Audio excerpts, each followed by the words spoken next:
I know. The entirety of the right wing,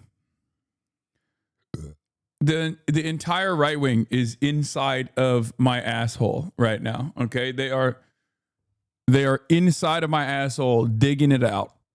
Let's be real. They have been using this, and I will continue to use this and every opportunity to blame me.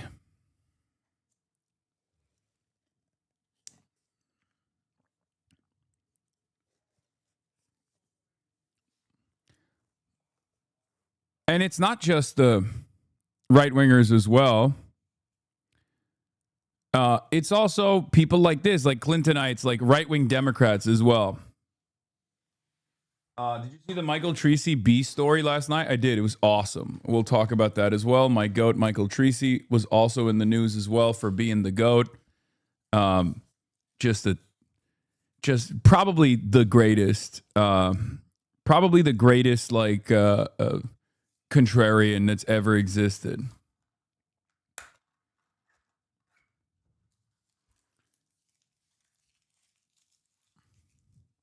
Someone had this as their news. There has to be other news. Hassan Piker clashes with Cambridge student over October 7 attacks. Hassan Piker and Dave Smith gear up for shoplifting debate. Hassan Piker hits top 3 on Twitch amid wealth backlash. No, these are trends that are serving. These are trends that are in specific. They're also automated and they're AI. So that's the reason why Nathan J. Robinson is seeing this stuff.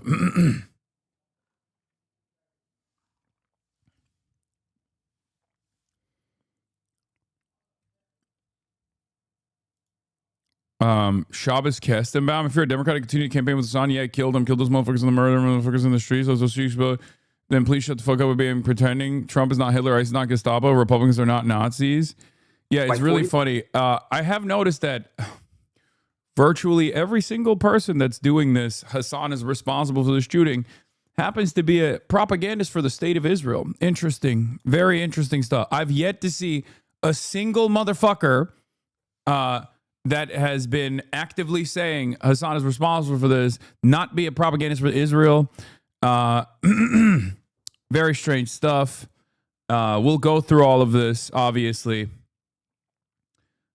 Senate Republicans linking you as well. Remember when Democrats spokesperson Hassan Piker, who campaigned with Abdullah, called him murder? Rick Scott. Democrats are shamelessly encouraging their base to use violence against conservatives. It's funny because, like, then there are also fans of the Republican Party that are just like, what are you doing about it? Like, you're not even doing anything about it. They're just like tuning up their audience to try to take care of me, I guess. In any case, you should come to Montreal for a hockey playoff game. You should have a break from all of this, far from all this. Nah, we're still going. We're still going. They're going after Neb now, bruh. The journalist at the White House Correspondents' dinner yesterday, do it refers to killing Trump. Yeah, they're also saying Taylor Lorenz is responsible. There's photos of the shooter on social media wearing an IDF sweatshirt. That sounds like fake news to me. I saw that. There isn't enough evidence that that's real. I would bank on that being fake. Yeah, I would bank on that being fake. I would bank on that being AI. I'll be honest. Look up defamation. It's an insanely high bar to clear, but you need to start revving up lawyers. Guys, I beg you, please live in the fucking real world, okay? Live in the real universe. There's no way to like successfully sue people for defamation. At this point, it doesn't even fucking matter. It's like every single news outlet is doing it. Okay? I am a fucking public figure. As long as they don't say that I literally did this murder, they just simply imply it. They're mostly in the fucking clear. Holy shit. God damn Americans. Oh my God. You guys are so fucking litigious. Every American is the same, bro. They all think you can sue your way out of it. Like, this is not how it works. You can't do that. Okay. That's just not a thing. That's not a thing you can do.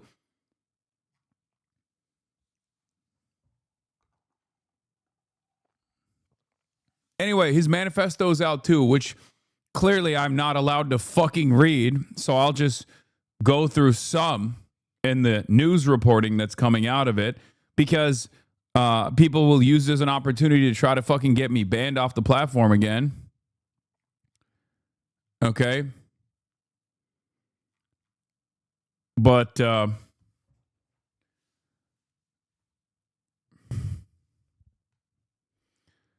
yeah, apparently Scott Jennings blames Hakeem Jeffries for this rhetoric.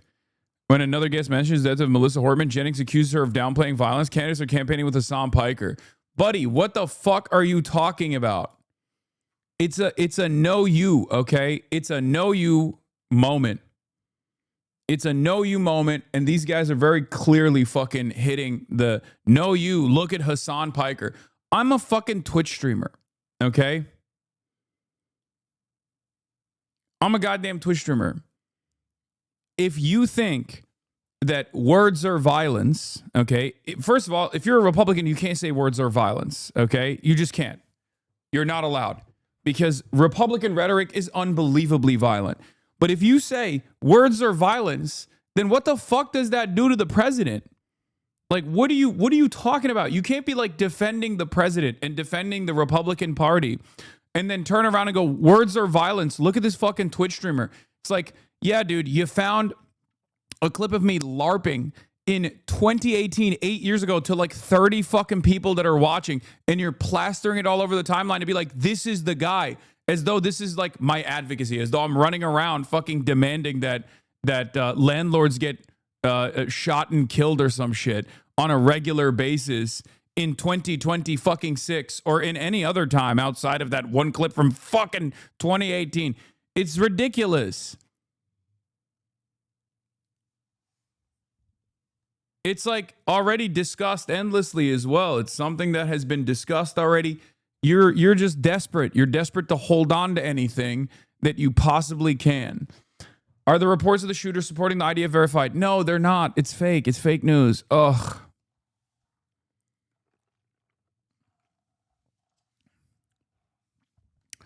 Anyway, like, you can't be like, oh, the left is incredibly violent and dangerous, when, one, most of the liberal elected representatives, even left elected representatives, are pretty, pretty chill with their rhetoric. Like, they are even too restrained from my estimations. I think they are unbelievably restrained for the most part. Also, I have no, like, while this is political football, for the record, while there is this like obvious political football taking place between the Republicans trying to blame the entire left and like saying, oh, Hassan is the most violent person that's ever existed, there are also people who are using this as an opportunity to entertain their favorite content creators' personal grievances, like Ethan Klein, IDF's strongest soldier, Ethan Klein, and his community on Reddit, the Sex Pestiny as well in his community. They're all using this as an opportunity while, presenting themselves as liberals and centrists. They're also pushing this fucking right-wing line, this right-wing narrative, not realizing that is going to snap back on them as well. This administration is a fascist administration. They make no distinction between your statements that are anti-Trump as well and my statements. You're a fucking idiot for leaning in to this admin. You're an absolute fucking moron, and you are going to get your comeuppance just like I will, okay? If I'm going to the camps, you're going to be there by my side. I hope you understand that. You're a fucking moron, okay? Lock in. If you are a liberal right now and leaning into this ridiculous narrative, the idea that the left is so violent, oh, this Hassan guy, we got to get him out of here. You're a short-sighted, self-defeating, fascist collaborator who does not understand that they are presenting this as a false frame, a false narrative, okay? They do not care. They are not going to ever make a distinction.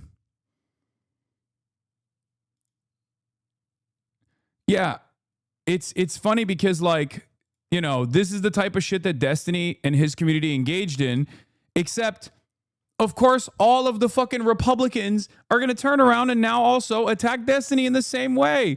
Never forget how immediately after Charlie Kirk's assassination, Destiny stated that we need conservatives to be afraid of getting killed. When they go to events, the left consistently calls for us to be killed/hurt and then cheer when we're killed. Wake up to where we're at. They're so stupid. They're so fucking stupid. They're unbelievably stupid.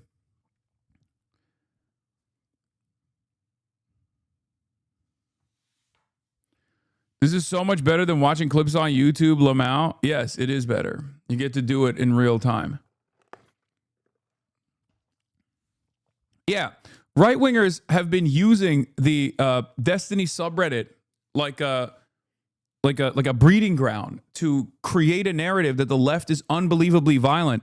These stupid fucking liberals do not realize, these self-described stupid fucking liberals who consistently collaborate with the right, by the way, so I don't even think they're actual liberals.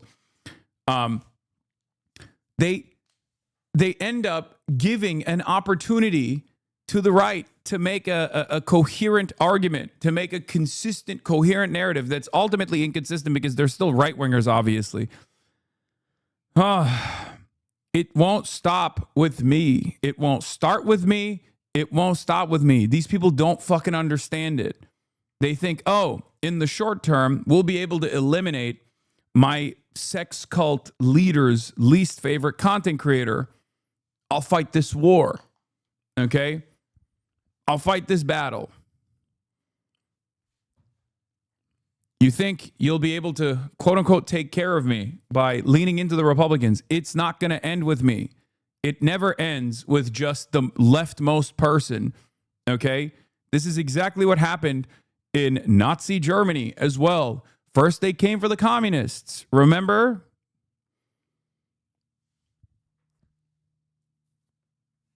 This is total mental illness, okay?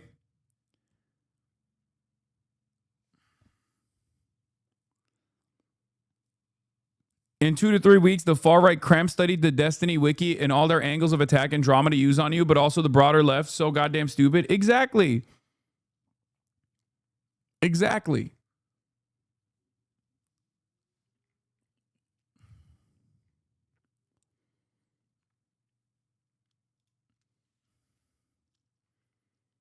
Yeah. Big props to Mallory McMorrow, third way tweet, and Sarah Longmo for allying herself with mega fascists like Laura Loomer, gifting her cover to try and criminalize free speech on the left. How come Hassan Piker isn't in jail?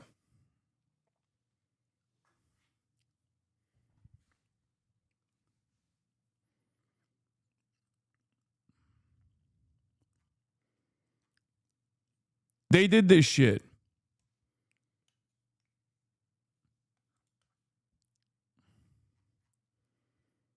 Yeah, I already covered this. What? Valid question. No, I won't because I'm white. I'd rather be stupid than dumb like you. Valid question. Okay, dude, take an hour off.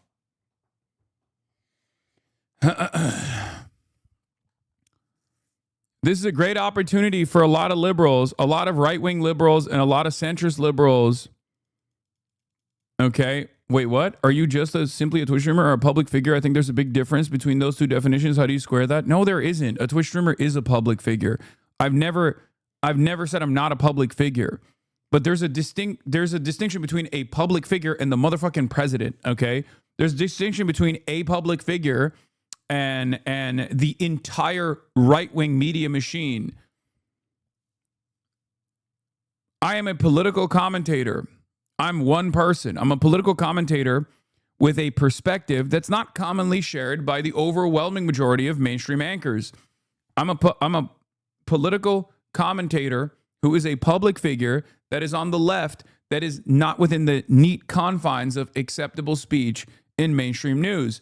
Now, of course, that's changing a little bit, and that's precisely the reason why there's a little bit of growing pains here with even the center-right forces, with even the center-right forces in the Democratic Party actively pearl-clutching, actively trying to lean into this disciplining operation to be like, no, this kind of speech, we're going to hyper-focus on like anything we can, clip out of context, and go crazy over. and we're going to do these like smear campaigns with the hopes that we can stop this like left flank movement from growing in popularity. We see that as a real threat to our institutional persuasive capabilities, and we're not shy about actively collaborating with the right and even the far right to do so. That's what's going on, and that's what's been going on for the past 3 months at this point, right? What? Saying you're a Twitch streamer discounts what you really are? Close the chat. Oof. Yes, dude. I closed the chat because this is not a productive conversation to have right now. It doesn't fucking matter. Yes, I have some level of influence. What do you want me to say? It's not like I deny that. I do have some level of influence. I am a public figure. I'm a political commentator. My point was Hasan leans on I'm just a Twitch streamer as a crutch. What is the point that you're making? Like, what's the argument here? Take some accountability. Is that what you're going to say? Is that your fucking argument? You have the entire right-wing media ecosystem actively trying to foment death against someone like myself. And you're over here being like, take some accountability. Take your medicine, please. We need to stop with this like unbelievably autistic framework that we operate off of on the left. This is the argument that I'm presenting to you, okay? Jesus Christ, dude. I'm comparing myself to the fucking president. Do you think I'm more influential than the American president? Are you fucking stupid? Learn how words work, please. Jesus Christ. I don't have a fraction of the fucking power that the president has. I don't have the fraction of the power that the actual politicians have. Okay? Stop trying to fucking rage bait me.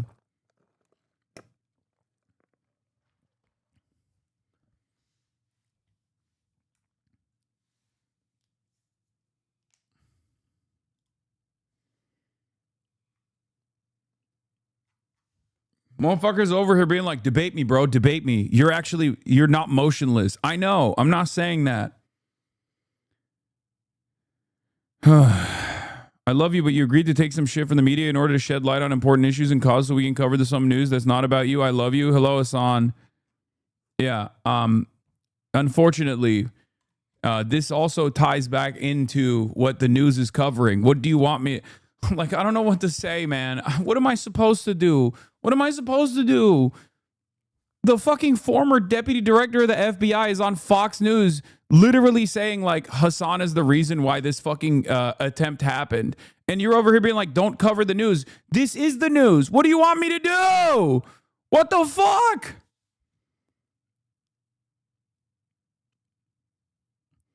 Yeah, my argument isn't I'm just a Twitch streamer, so I'm as irrelevant as any regular person. My argument is I'm just a Twitch streamer compared to actually powerful people like the fucking president or even Dan Bongino, former deputy director of the FBI, Dan Bongino. Do you understand? The words are violence narratives only go in one direction, it seems, because it's being cynically weaponized against the left, and not just the left, but liberals in general. Anyone that has ever criticized the president. That's ultimately what this is. This is an exercise in criticism. This is an exercise in censorship. And if you can't comprehend that this is an exercise in censorship, you're a fucking idiot and you're not going to make it. Okay? See you in the goddamn concentration camps. All right, buddy? We're all going there. If you don't, lock the fuck in.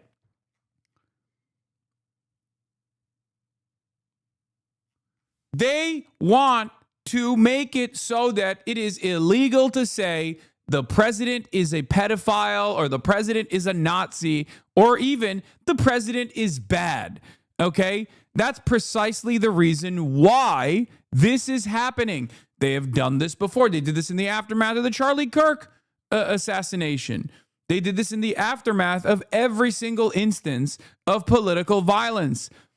How is this news for many of you at this point? You're in here every single fucking day. You're in here day in and day out.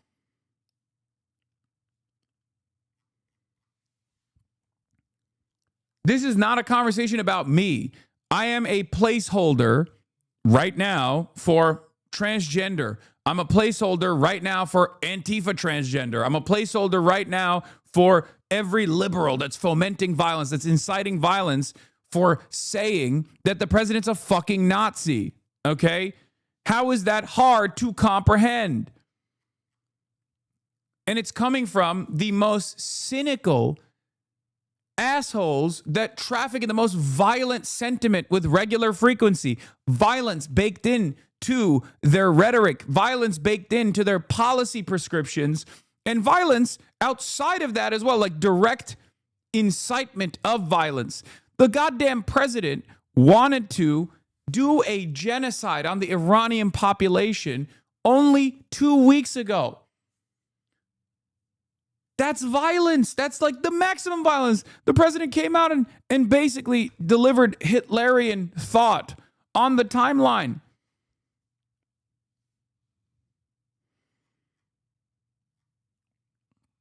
You can sit here and try to be like, oh, dude, here we go again. Hasan's talking about himself again. Way to make this about you.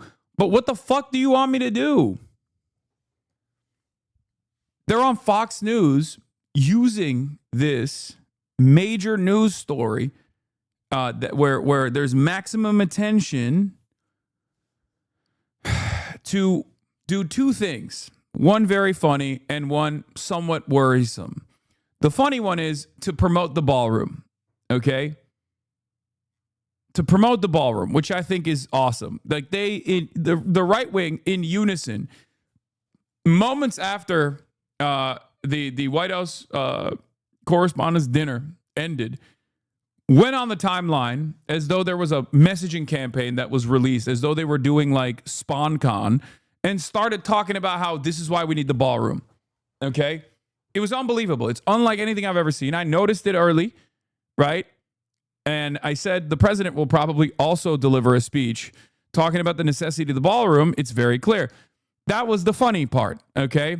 And that is also part of the reason why liberals now think that this is an active conspiracy theory.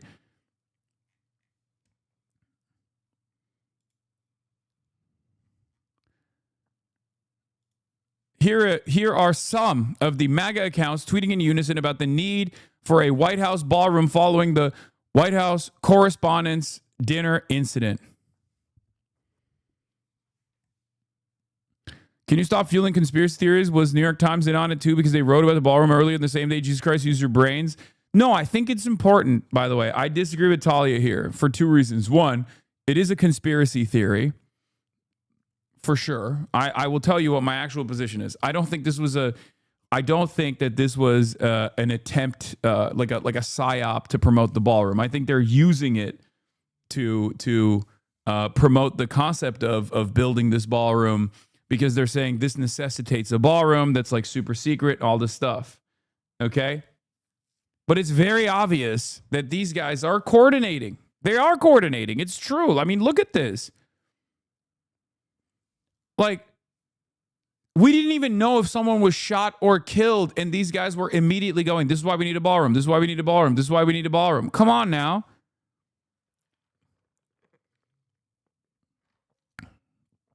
But of course, this stuff isn't just out in the ether, okay?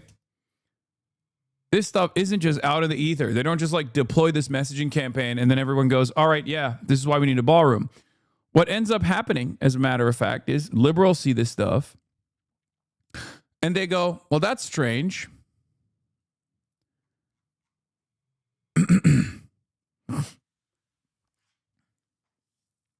That's strange. That's interesting.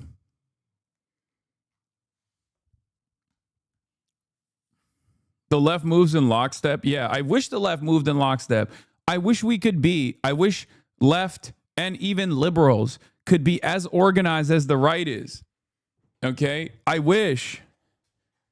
My dream is for the left to offer a fraction of the fight to the right that they offer to themselves. Liberals are constantly fighting leftists. Leftists are fighting liberals. Leftists are fighting each other. Okay? We are unbelievably disorganized. We are unbelievably decentralized, unbelievably disorganized. We're constantly fighting against ourselves rather than fighting the fucking fascists. That's my argument. My argument is unite against the fascists for one day, please. Is it possible to do this? I do it all the time. People say, Hasan, you criticize Democrats nonstop, you fucking piece of shit. Guess what? When the Democrats do something appropriate, like, for example, the Virginia redistricting initiative, what did I do? I celebrated it. I cherished those moments, okay? Because I want the Democrats to do the right thing. I want the Democrats to actually fight back against the growth of fascism in this fucking country. All I'm demanding in return from the Democrats is to do the fucking same.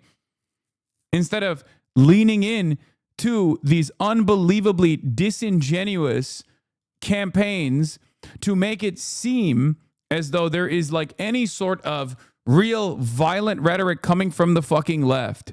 If you are a liberal right now and you think this is a great opportunity for you to purge your left flank by collaborating with the Republican fascists, you're a fucking idiot, okay? Not only do you not understand what is happening in front of your eyes, what's happening, what's unfolding in front of your eyes, but you are designing the same mechanisms of censorship that will inevitably put you in prison too. Okay?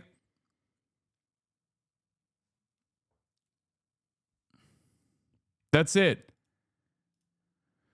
How,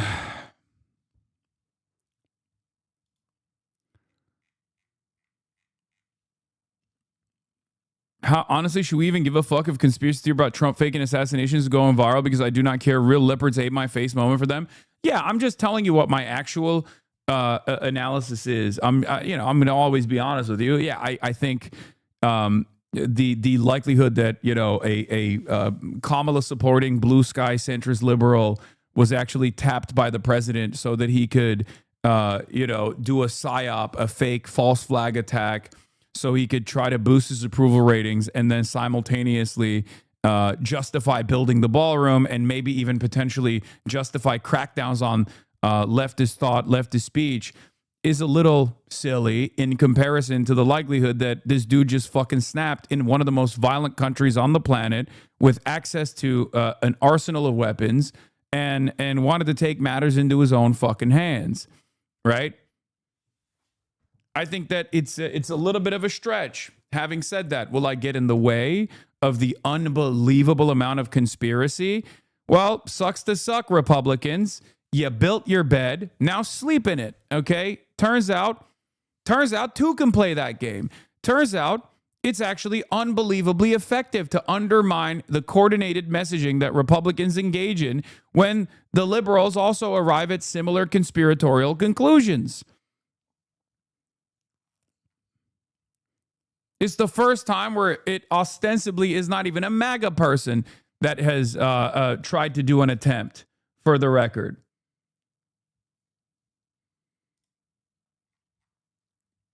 Oh, last week I told you guys that all of MAGA is paid and they coordinate their messaging in lockstep via group chats. And what do you know? All of these people came to the conclusion that after they saw what happened at the White House Correspondents' dinner, their first thought was all independently, Trump needs his ballroom. The statistical likelihood of this happening in a vacuum, if we are to stipulate that these people are not coordinated, the statistical likelihood of this happening, that they all came to the same conclusion, not probable, okay? I think it's also important to note that one of the main group chats in which they coordinate this messaging is literally called Fight, Fight, Fight after the attempt on Trump's life in Butler. Okay, and this has the official Trump War Room, members of the administration, including James Blair, and all your favorite MAGA influencers. And I would log on and show you more of these messages, but I can't log on to Twitter because they're suing me for $75,000.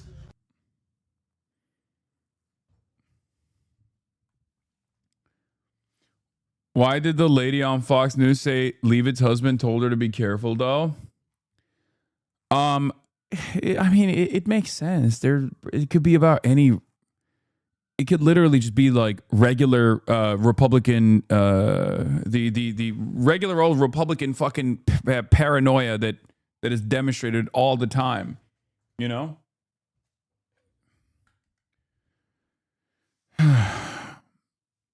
Don't you think libs are going to be mad when they realize that the Piker Broadcasting Service is brought to you by the viewers, for you, the viewers? Yes. Liberals will not be mad about that. Liberals will recognize that PBS, the People's Broadcasting Service, also known as the Piker Broadcasting Service, is brought to you by the viewers, for you, the viewers. The only way to subscribe, the only way to support the show is by subscribing. Anyway, let's get started here first, and then we'll get to the commentary around it. Okay, let's start here. Shots fired at White House Correspondents' dinner. Now, of course, nothing really happened, right?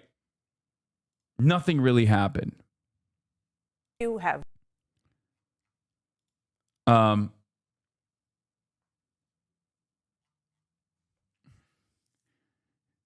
31-year-old, I think he's 31-year-old from Torrance, California, allegedly is staying at the Hilton where the White House Correspondents' dinner is taking place. He takes the train all the way from California to Chicago and then from Chicago to Washington, D.C. He apparently, according to the officials, has a shotgun, knives, and a handgun with him. He bum rushes through the lax security at the White House Correspondents' dinner. And he's subsequently apprehended. I believe 5 shots are fired in the process, right? Yeah, Torrance mentioned. And it turns out there's more details that have come out since then. A relative of the suspected shooter called police before last night's from the White House Correspondents Association dinner incident. The suspect's writings clearly stated he wanted to target Trump admin officials. Another family member who was interviewed by investigators after the attack said Cole Allen had a tendency to make radical statements, and his rhetoric constantly referenced the plan to do something to fix the issues of today's world. More here on his firearms training and left-wing groups he was involved with. Left-wing groups he was involved with is crazy, by the way, because I don't think he's involved with any left-wing groups. He just went to a fucking No Kings rally. But it's unbelievable that everyone from NPR down to right-wing broadcasts like Fox News are now saying, oh, he went to a No Kings rally, so that was a left-wing mobilization. He gave $25 to Kamala Harris's election, and he went to the No Kings rally. You're out of your fucking mind if you think that this is any sort of like leftist organizing, okay? It's so stupid.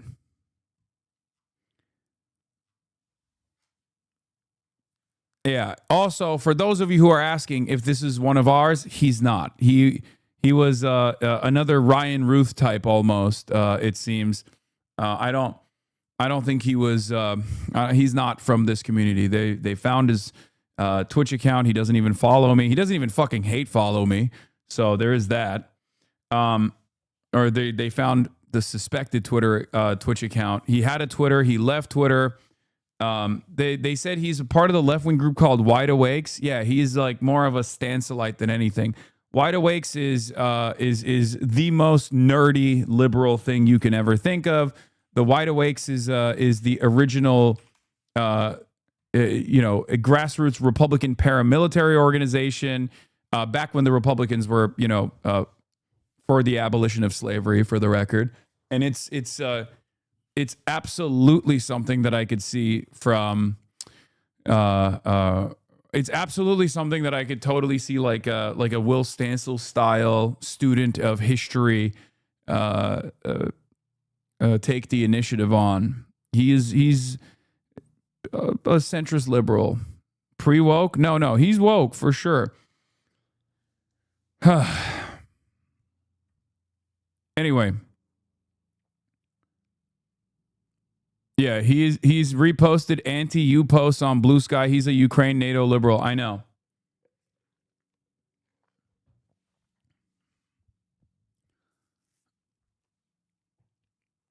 Yeah, he was really annoyed with the left. He's another one of those like anti-communist. He's another one of those anti-communist NATO liberals. That's what it is. I don't care. I'm not gonna fucking sit here and blame Destiny and like Dylan Burns for this shooting, okay? Because I'm not a fucking idiot. Just so you understand, I'm just giving you what the information is. Because I'm not a fucking opportunist asshole. Just so you understand. Why not? They're blaming you because they're fucking stupid. Okay? Because they're fucking stupid. That's why. A guy from their fucking community, from their fandom, conducted this, and they think this is a great opportunity because they're fucking stupid. They think this is a great opportunity to lean into the Republican mania right now, even though the dude is most likely from their fucking community and hates me. Yeah, if I was a dumb fuck, I would do the thing that they're doing right now and be like, oh, Destiny has said heinous things about, unbelievably violent things about Donald Trump and the Republican movement. They should actually yell at him instead.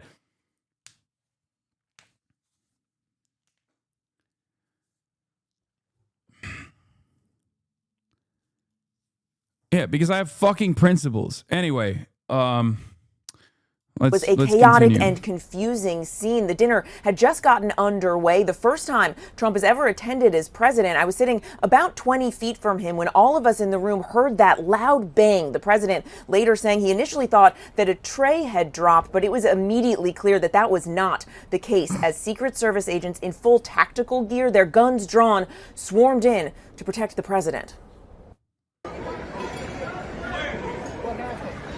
Overnight chaos at the White House Correspondents' dinner, moments after it began. Law enforcement storming the stage, an agent throwing his body in front of President Trump. It was just after 8:30 p.m., just moments after the national anthem was played at the annual event.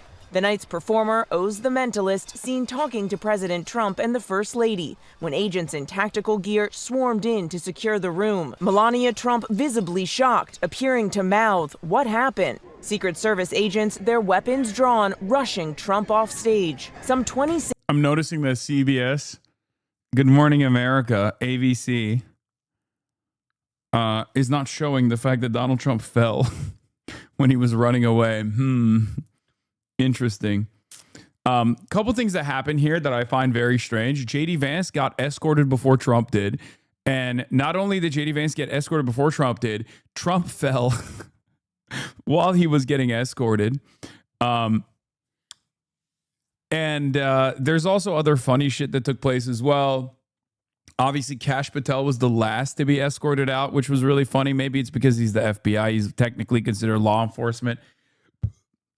His girlfriend, Kash Patel's girlfriend, was caught holding hands with another man in the process.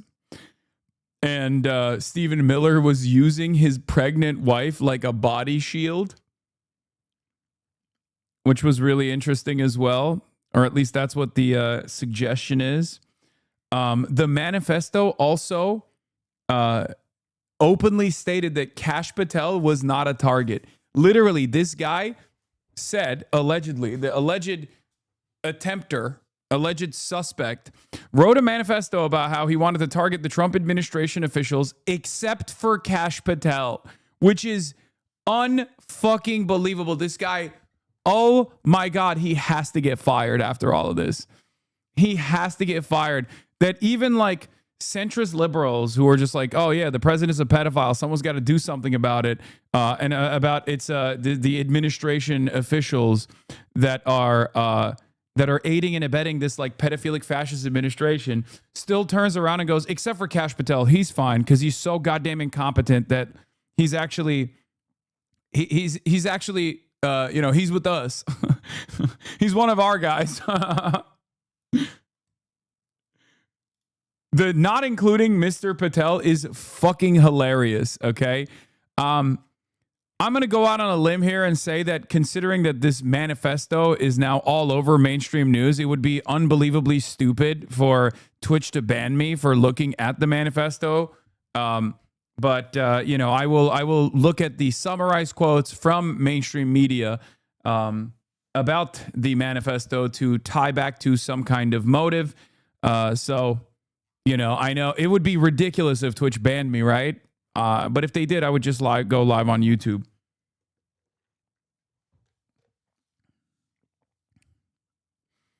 Yeah, I will do a summarization.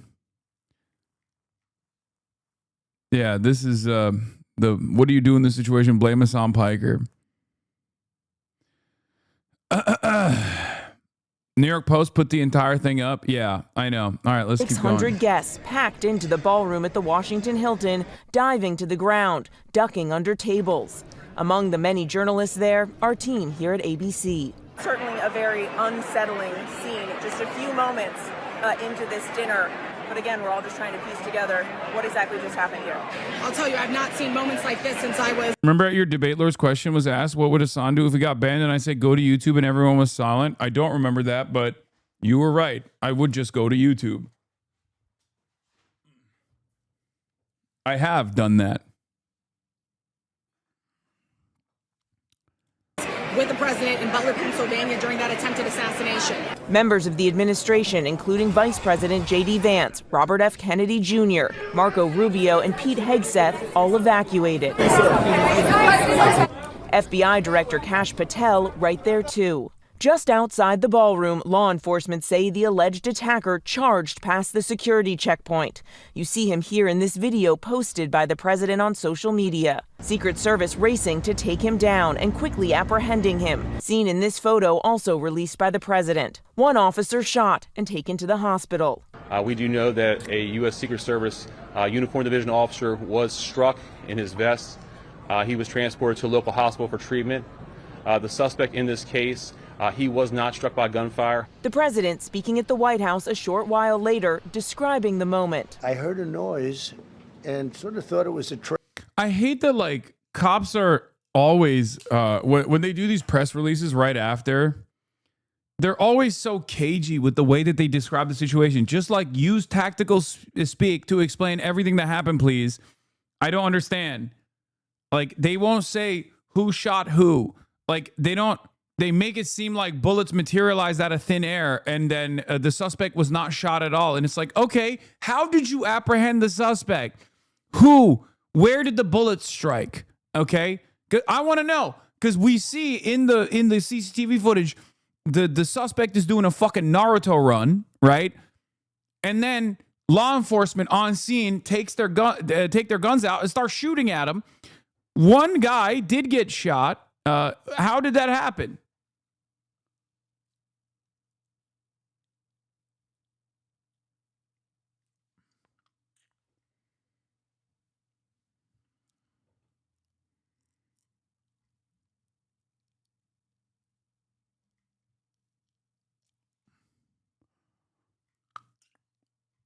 Do you think it was a crossfire event? I don't know. I don't know.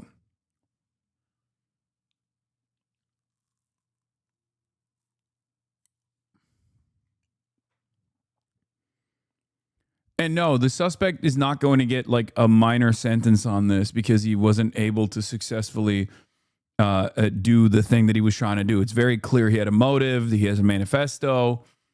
He's getting hit with the fucking kitchen sink, okay?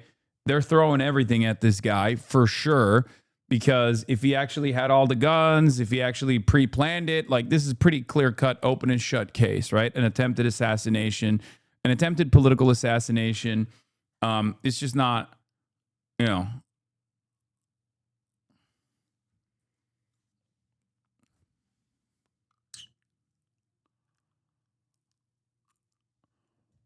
He's running with a shotgun at low ready position, fires into the Secret Service agent's vest with buckshot. They return fire. You can hear it on the synced video. One big boom followed by handgun fire. Yeah, yes, I did hear one boom, 5 shots total, one first shot, and then 5 successive shots. It was a matter of 2 seconds, basically. But I don't know, or not 5 successive shots, like one shot, a couple seconds in between the first shot, and then 4 additional shots. 5 total shots are heard. Okay? Hasan, weren't you on the island? What island? The Epstein Island? I'm 34 years old. If I was on the Epstein Island, I would be a victim, not an accomplice, you fucking idiot. Republicans don't understand how numbers work. They don't understand how anything works. They are just literally coming in here to be like, were you on the island? Yeah, dude, I'm the Jeffrey Epstein affiliate here, not the fucking pedophile president, dumbass.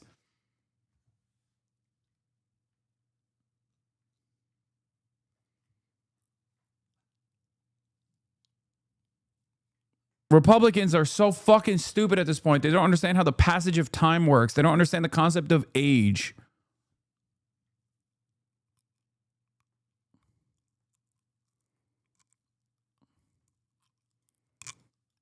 He isn't a pedo, you fucking terrorist. I can't even tell if this is a guy who's like...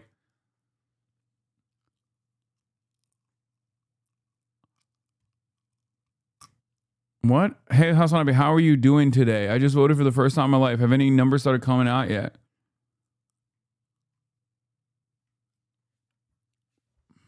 This guy, is this one of those guys that voted for Kamala Harris and is now like a Trump supporter? What the fuck's going on?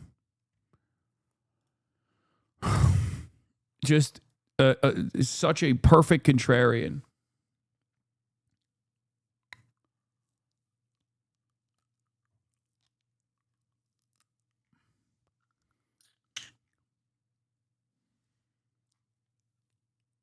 Guy who sees Donald Trump's trend lines going in the opposite direction of his own personal assessment of Donald Trump is a respectable contrarian. A guy who is just purposely always on the wrong side. Calling me a terrorist and defending the pedophile president is pedophilia. I like that. I like that, chatter. I like your energy. When everyone is united in their hatred over the unbelievably incompetent, unbelievably fascist right-wing administration and the president, you chose to go from, I guess, maybe voting for Kamala Harris to becoming a fan of the president. Pod Save defending you today. Oh, Pod Save audience, yeah. Pod Save also had Sarah Longwell on today, and their audience does not fuck with her. Of course they don't. Tray. I thought it was a tray going down. I've heard that many times, and it was pretty loud noise. And it was from quite far away. He hadn't breached the area at all. Officials say the alleged gunman had a shotgun, a handgun, and multiple knives as he charged toward the ballroom. That man, now identified as 31-year-old Cole Allen. Overnight, SWAT teams, FBI, and local law enforcement swarming his home in California. Clearly, things are escalating now that we have this light kind of on that second floor window there and a laser being pointed at the doorbell. ABC News learning authorities believe Allen booked a room at the Hilton early this month. Officials say he allegedly previously made reference to targeting administration officials, but was not specific. The president determined, vowing to hold the event in the coming weeks. We very much wanted to continue it because I don't like to let these sick people, these thugs, these horrible people change the fabric of our life, change the course of what we do. Now, the president himself personally and the country are unfortunately all too familiar now with political violence. Trump was pressed about his own security posture, but he says he's not reconsidering attending events like this in the future, saying if he were to make changes, he essentially wouldn't be able to attend anything. He said that this is essentially now just part of the job. Whit. All right. Sadly, that is the case. Mary Bruce, we appreciate it. He obviously had TDS and an incurable disease transmitted through the HasanAbi broadcast. Yeah, it's really funny that he's the suspect is not a fan of mine, as a matter of fact. He was a blue sky liberal and was the type of blue sky liberal who fucking hates me because they think I'm like pro Adolf Putler. So, yeah. So remember, all of those fucking same people that have been leaning into the Republicans shit smearing operation, saying Hasan is responsible for this shooting. The shooter came from their communities. If you're a Dylan Burns fan, for example, if you're a fucking Destiny fan that is currently leaning into the right-wing dog pile because you think it's going to fucking pack me up, you're an absolute moron.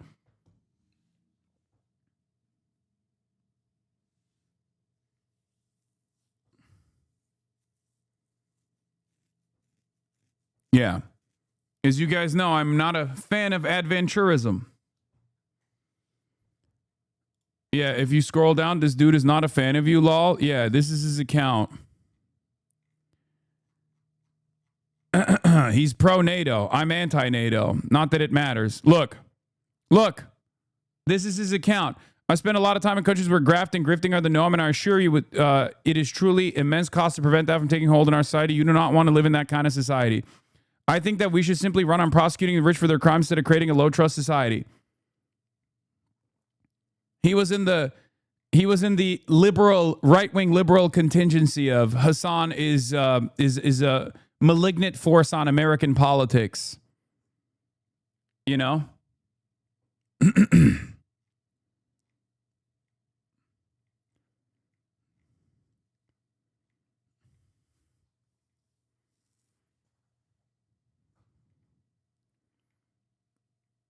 Bro, stop free scrolling.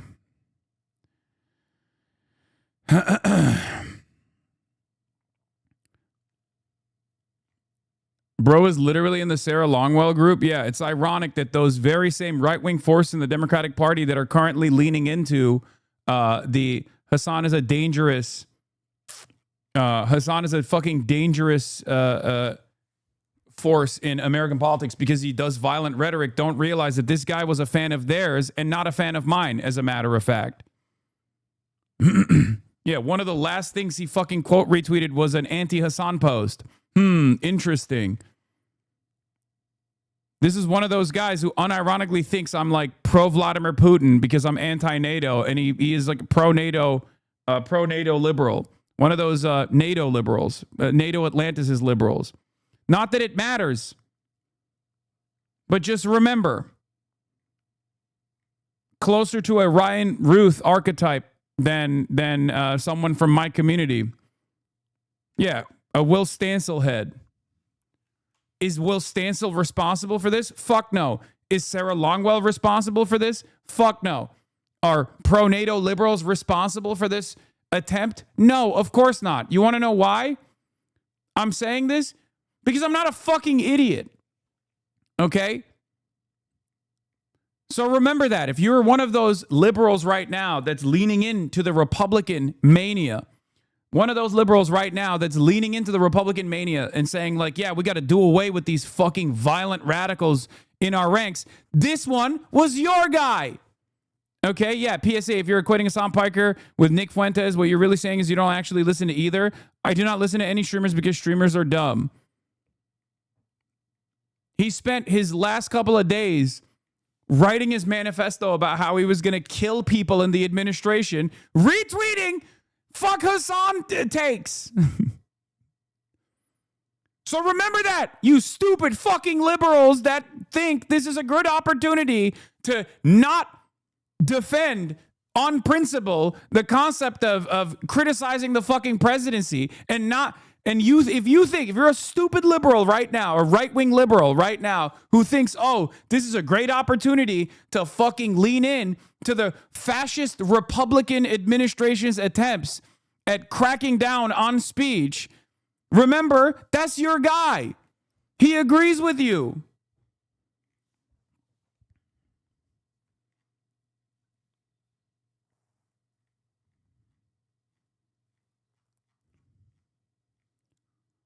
That's your fucking guy.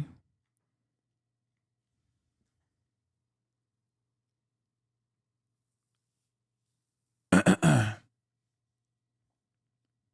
irony was him QRTing about not committing violence and he goes and tries to kill someone. Yeah, I know. That's also hilarious too.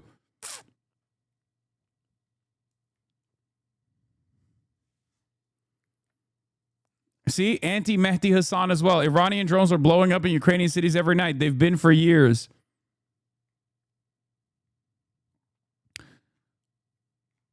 I don't understand what happened. I don't understand what took place with like a lot of the radical centrists. For some reason, they just like lost their dang minds, I guess. It's like another Ryan Ruth type.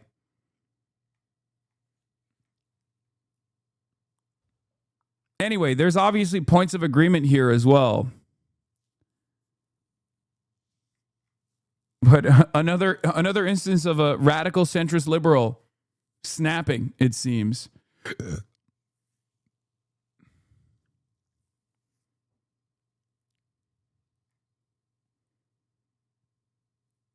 It took 1 second of me listening to him speak on an older news hit that he appeared in, where he was like helping the elderly, for me to know this one was not the work of someone from this community, but this one was most likely one of those like centrist, anti-communist, anti-socialist liberals, a radical centrist, if you will. Not that there is any, I'm not holding the radical centrists responsible for this act, okay?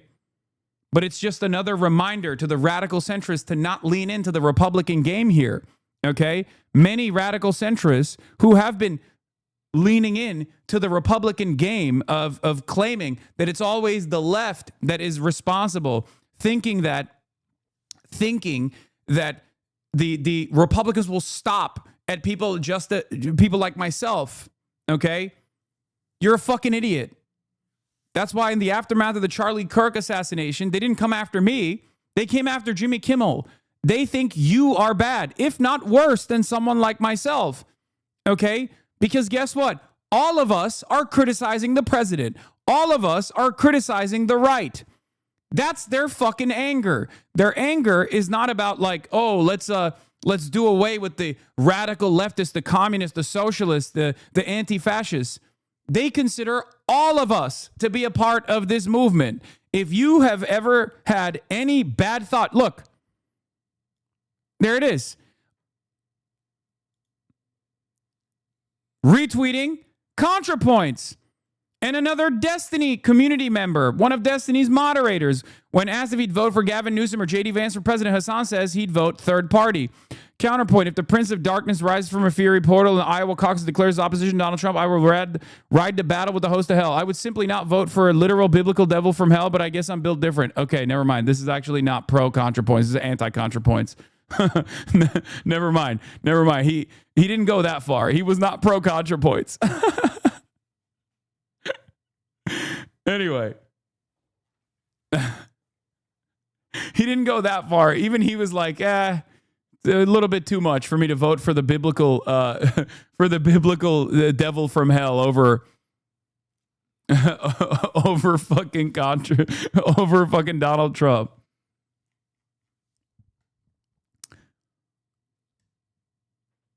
This man had his own framework, okay? And it did not. He didn't go this. He wasn't this libbed up, okay? He was not this libbed up, it seems. Your ops don't understand the self-cannibalizing nature of right-wingers. These liberals think they're not going to be eaten first before said cannibalization kicks in. Eat the cow, Hasan, and they will come for the chicken's libs. Yeah. Just remember that, okay? Remember that. Don't be a sucker. Don't be a fucking rube. Don't think that aligning with Republicans in any way, shape, or form is going to be beneficial for you. If you are anti-right, if you are anti-right-wing in any capacity, the Republicans will come after you as well. It's not going to stop at people like myself. It's not going to stop at people like myself. Okay? Don't be a fucking idiot.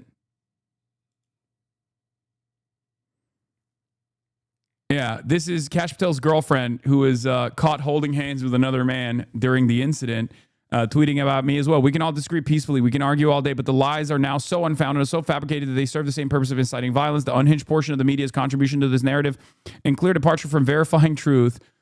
As damaging and threatening as the violent leftist rhetoric that typically refuses to be reasoned with. Grateful for law enforcement and their work to keep us safe last night. Missed connection. I was the gentleman who held your hand in the restroom last night. Sorry, the media is making a mess of chivalrous gesture. If you want to hang out again or see a movie sometimes, please direct message me. Jaubrey, is the FBI director a cuck? Please answer yes or no. Truanon Brace says, you need to cheat on your disrespected boyfriend. I will betray Hasan in a major way if you do this. DM now.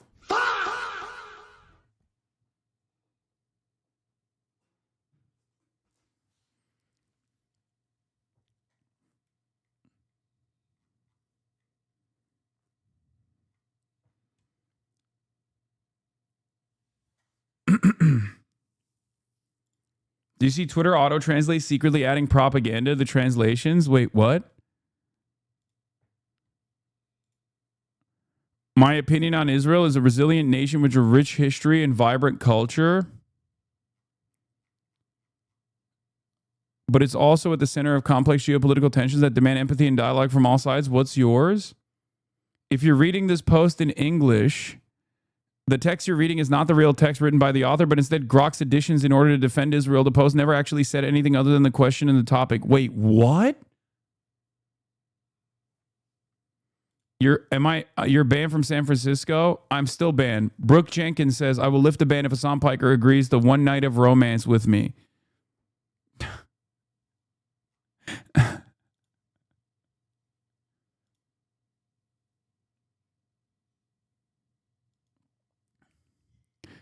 If you get one drink at Butterworth's with me, I will lure Hasan Piker into a trap or cage. One drink. Think on it.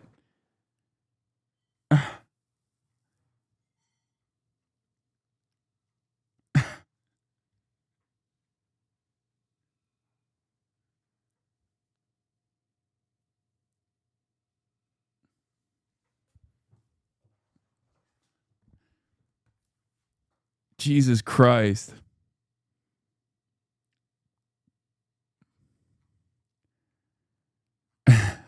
Brace, you fucking asshole. All right. Where were we? Yeah, let's get back to it.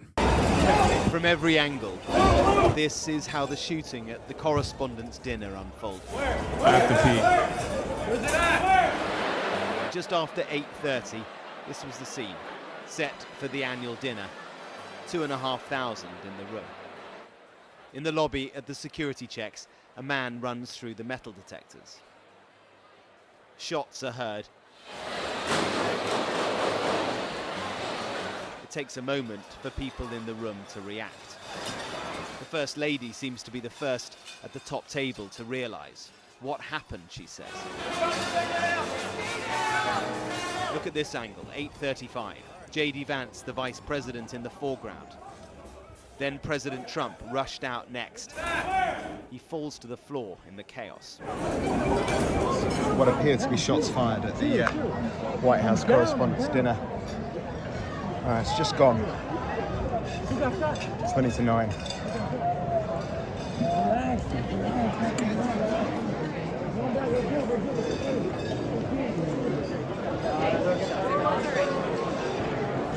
What looked like Secret Service making their way through to the centre of the area now.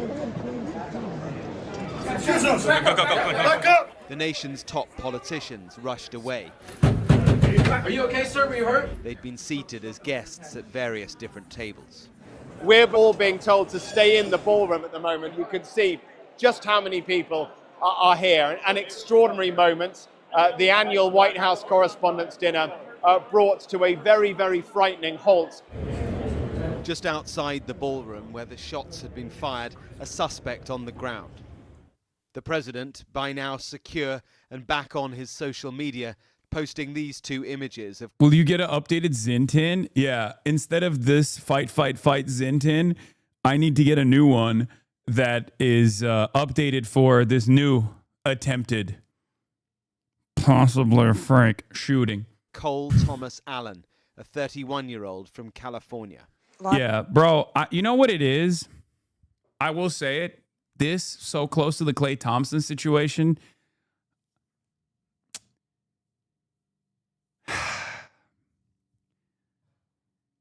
Light-skinned folk are not having a good time right now, okay? It kind of feels like this is Rock Nation, okay? That's right. The real conspiracy. Rock Nation. I call balls and strikes. I feel like this is a Rock Nation conspiracy, folks. A lot of fall guys. Here. Enforcement has requested that we leave the premises consistent with protocol. And he wanted to emphasize that nobody was hurt. He and the First Lady, the cabinet, everybody's safe. How far does this conspiracy go? We've all been ushered out of the Washington Hilton now, and the president has announced that he will do a news conference at the White House in half an hour's time, so we're going to head there now. Well, thank you very much. That was very unexpected. One officer was shot, but saved by the fact that he was wearing obviously a very good bulletproof vest. He was shot from very close. My impression is he was a lone wolf, whack job. Well, that was a memorable news conference, for sure, not only because it happened so quickly after the shooting, the president being ushered out, whisked out of the ballroom, driven from the Hilton back here to the White House, and then pretty much straight into the press room to deliver that news conference. But look at who was around him as well. His wife, the First Lady, was there. The Vice President flanked him as well, and so many other senior members of the cabinet. Really unusual, remarkable. But I think more broadly, you know, just to reflect on what the president is describing as another assassination attempt against him, one that this time so many of us witnessed as well. If you're looking for answers on why false flag operation for a ballroom, that old shitty bitch is so fucking gay.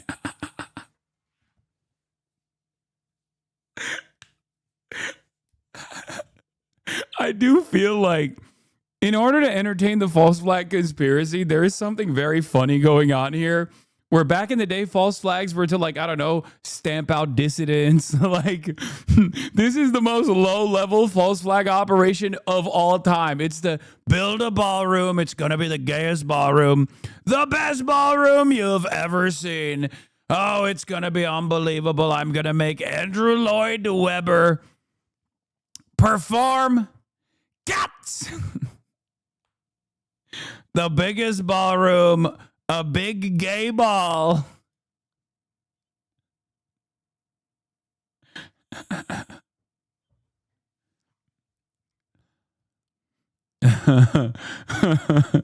It's incredible.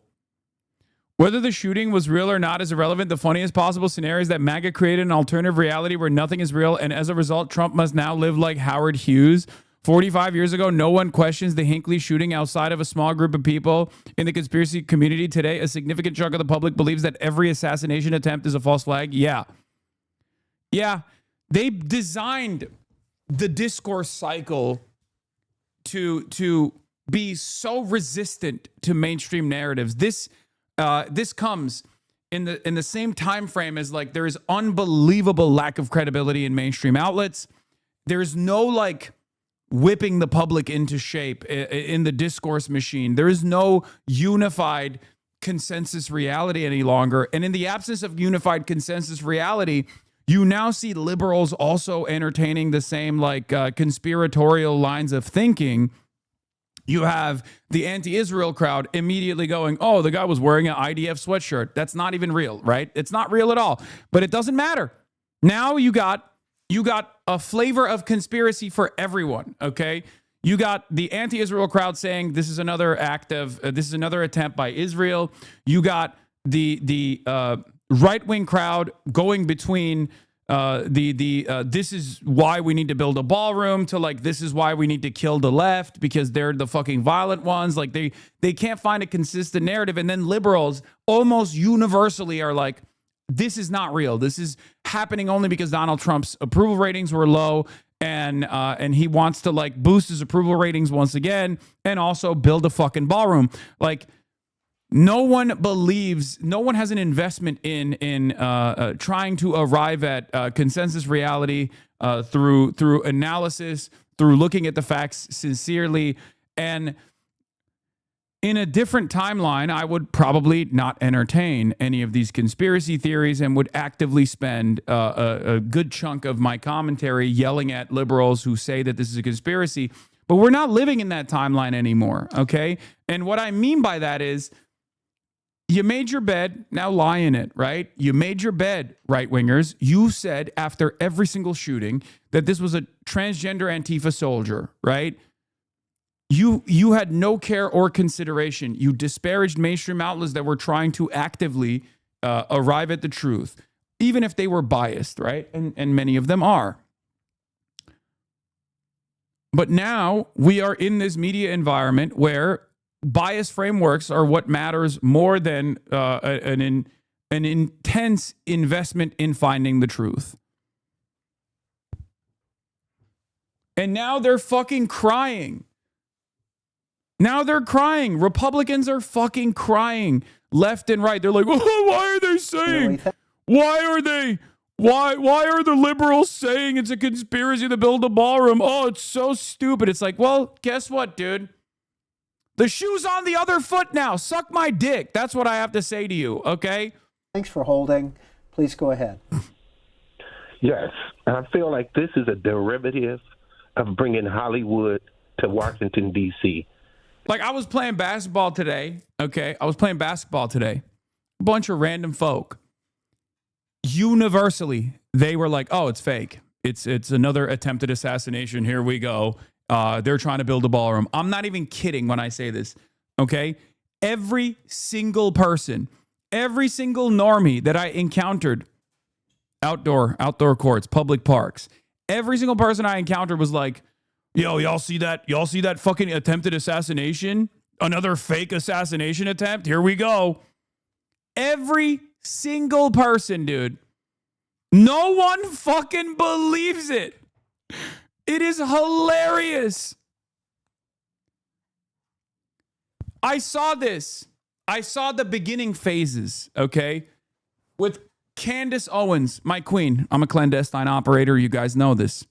When Candace Owens came out and dropped an atomic bomb, it was like Hiroshima and Nagasaki as far as like counter narratives goes. When she came out and said Israel killed Charlie Kirk, that was a turning point. That was a turning point where people went, oh shit, you're right. Israel did kill Charlie Kirk. People still believe that shit, okay? There's people in this community that have yelled at me for saying that's probably not the case. I've given up. I have given up. Yes, that was a turning point, okay? We are Charlie Kirk. Straight up.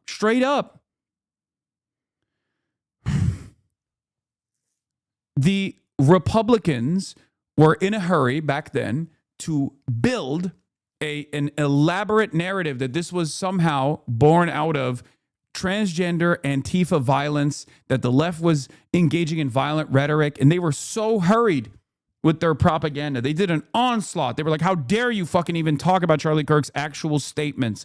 How dare you criticize this person that you're supposed to venerate right now? How dare you say anything? How dare you even repeat Charlie Kirk's own sentiment?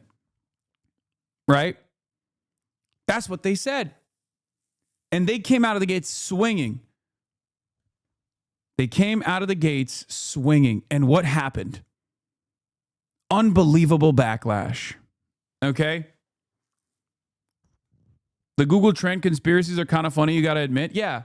The anti-Israel crowd will always be like, oh, Google trend searches for Cole Allen's name went up in Israel. I don't even know what that's supposed to mean. It's so stupid, but whatever. It's like very clearly it's very clearly a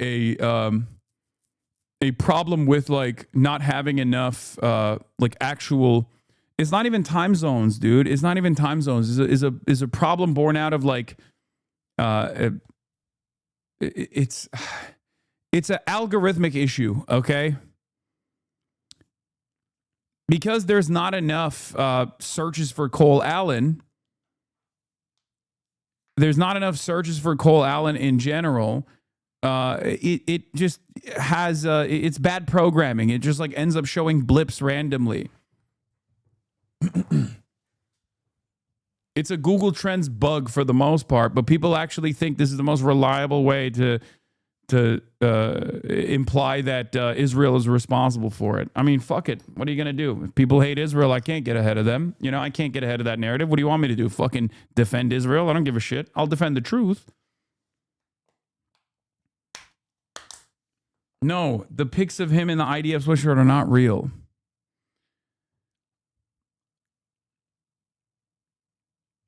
HasanAbi Productions posted the shooter's alleged Blue Sky account and his retweets hating your takes on voting for Dems. Is this real? Yes.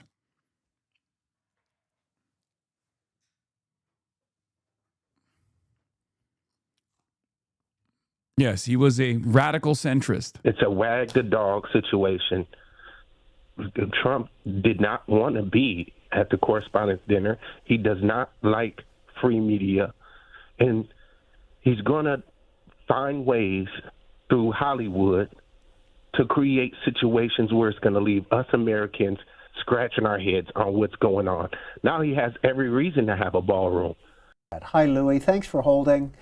They don't believe it. They don't believe it. Did see some. Oh, there's also the Erica Kirk Waterworks, which a lot of people got their dunks on as well. Erica Kirk was crying, running out, and a lot of people were covering that, which I don't understand. Like, Erica Kirk wasn't there when Charlie Kirk was shot. They're making it seem like she has post-traumatic stress disorder, that she has like PTSD from like experiencing the Charlie Kirk assassination or something. It's like she wasn't, you know, she wasn't there. I don't know why they're making it seem like she was there when Charlie was shot. I just want to go find. What we did see is some real deep, disturbed emotions in that room. One of whom was Erica Kirk. As I was walking out of the venue trying to figure To be fair, she did see the video. Okay, so did I. out what happened and what we could find out as a reporter. As we're walking out, she also came out, and she came right by me. It was just a few seconds, in tears, saying, "I just want to leave." Imagine her distress as she's sitting there hearing the same thing that we all heard, which was gunshots, and knowing what happened to her husband, and being in that scenario. She looked visibly terrified as she was being escorted out, and then we saw her again once she was outside of the building, kind of being surrounded and waiting to be able to leave the area completely. Inside, they started up. Dude, Dana White's response is so funny to this, by the way. He's like, hell yeah, this was fucking tight. Like, I feel like there's two different, somewhat extreme reactions to what took place. There's people who are like, this is 9/11. This is an attack on democracy. It's an attack on free speech. This is not who we are, when this is definitely who we are, by the way. Okay. I just want to make it very clear. America is an unbelievably violent country. This is actually what I talk about all the fucking time. I don't want America to be an unbelievably violent country. I don't want America to do unbelievable acts of violence overseas. And I want America to fix its underlying material inequities that create instability, that create chaos, that actually invokes a violent response in retaliation with people that want to take matters into their own fucking hands. This is my argument. My argument is we have to put an end to it, okay? If we want stability, if we want to combat violence, we can't just simply go, oh, violence is bad every time, when America is an unbelievably violent country, okay? The experience that the White House Correspondents press pool felt last night is an experience that is unfortunately all too fucking common in American schools, in American churches, in American mosques, in American synagogues. This happens all the fucking time, okay? One must ask the question why it happens all the fucking time. Perhaps it's because it's unbelievably easy to purchase weapons. They're everywhere, okay? The only thing extraordinary about the event that took place last night is where it took place and who the potential victims could have been. That's the only thing that's extraordinary about it, okay? This happens on a daily fucking basis in the United States of America. For the average person, this is a real fear that they have in the back of their minds when they're going to shop at their local grocery store, when they go to their places of worship.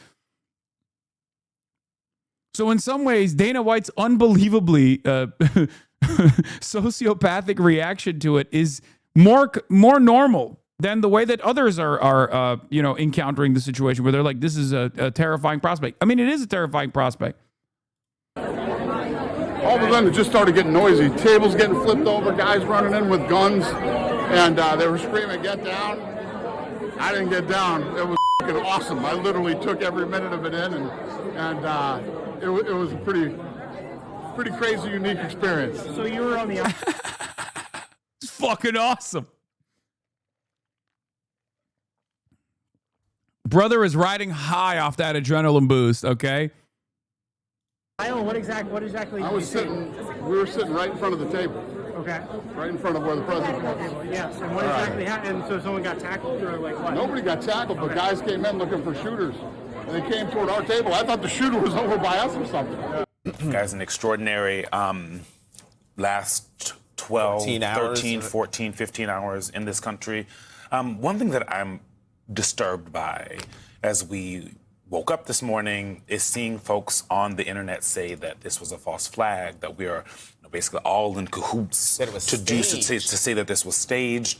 And I think as someone who, for all of us, who was in the room, who had to jump on the ground, who had to text our family and friends and tell them that we're okay, calling our moms, like so many people in this country have done for decades, to see people say those kinds of things, it is frustrating and it's disturbing. It shows the issues that we have to try and fix in this country. And I think nothing taught us anything better than, the importance of journalists being on the ground, in the room for moments of historic significance than last night, us all dropping to the ground and literally like 5 seconds later, phones up and around so that the American people get a firsthand account of what's happening in. Weren't you interviewed by this person in the past? Yeah, he's a HasanAbi head. He's cool. A room where the most powerful people, including the president and vice president of the United States, were at. I saw something that, the false flag, this was staged, is a big thing in MAGA world. But I'm hearing that. Yes, liberals are doing it too. Guess what? This is now how things go, okay? This is just how it is. This is just how it is, okay? No one trusts mainstream resources anymore. Liberals don't either, okay? And unfortunately, this is in many respects born out of the Republican intensity to immediately rush to create biased frameworks in the aftermath of every single fucking mass shooting, every single instance of violence. And now liberals are doing it too. They're fighting fire with fire in some ways. Yeah. Matthew Petty says, we live in the golden age of lone wolf assassinations where people don't feel any organized political agency, but are learning that it's not as hard as it seemed to kill someone from TV if you don't care about the consequences. At the same time, the president is the hardest target. People keep trying to murder the president and are bad at it is the least surprising thing for anyone who's been paying attention over the past few years or so. So we will probably see more crazy people with inscrutable politics who would otherwise shoot up a mall, successfully killing mid-level electeds, bureaucrats, media talking heads, etc., while running up against the wall when it comes to real VIPs. This is also why the attempts to paint a nebulous Antifa group as a modern incarnation of the Weather Underground fall flat. There's plenty of radicalism and political violence, but it's just as atomized as normal society and probably couldn't survive in any organized form anyway. We live in an unbelievable surveillance state. So any kind of real organizing that would try to attempt to do organized violence directed at people with real political power is going to immediately get destroyed. It's going to get infiltrated by federal agents, members of law enforcement. It's going to fucking get destroyed. Okay? Ben is replying to every tweet blaming you now.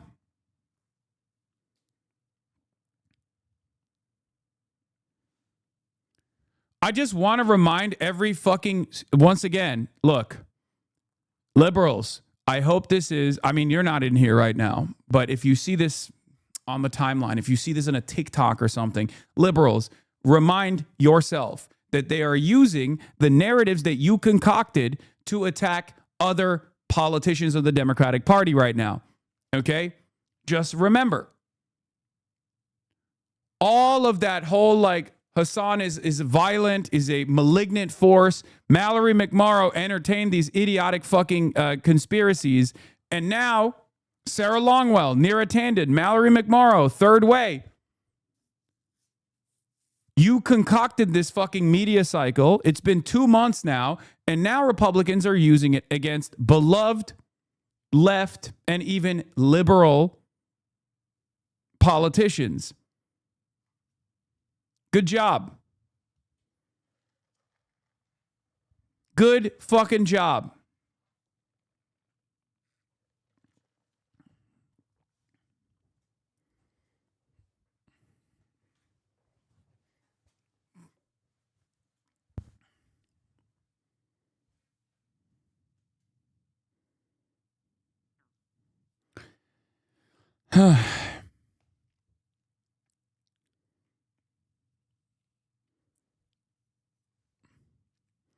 We've reached a point where people are so disenfranchised that they want direct results. They're tired of wishy-washy bullshit. Unfortunately, people are starting to see violence as a viable option because if they aren't going to listen to reason, you might as well eliminate them off the board to shake it up. I mean, this is the attitude that some people have. It's dangerous. It creates instability. But as I say over and over again, I engage in systemic critique. Okay? And for the average person, the situation is already unstable. The situation is already chaotic.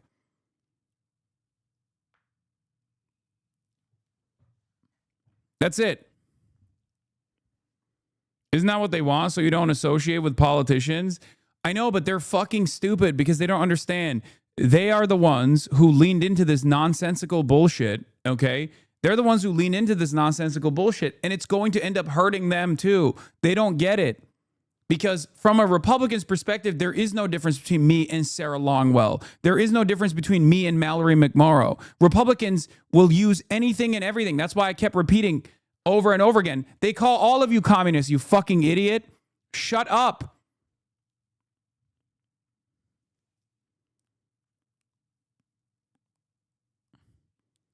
They call Nancy Pelosi a communist. They call Kamala Harris a communist.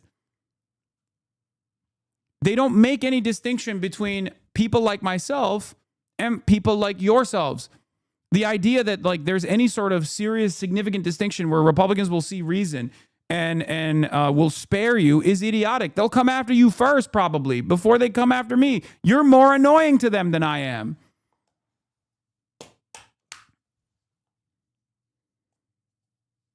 It's so funny that liberals don't realize this.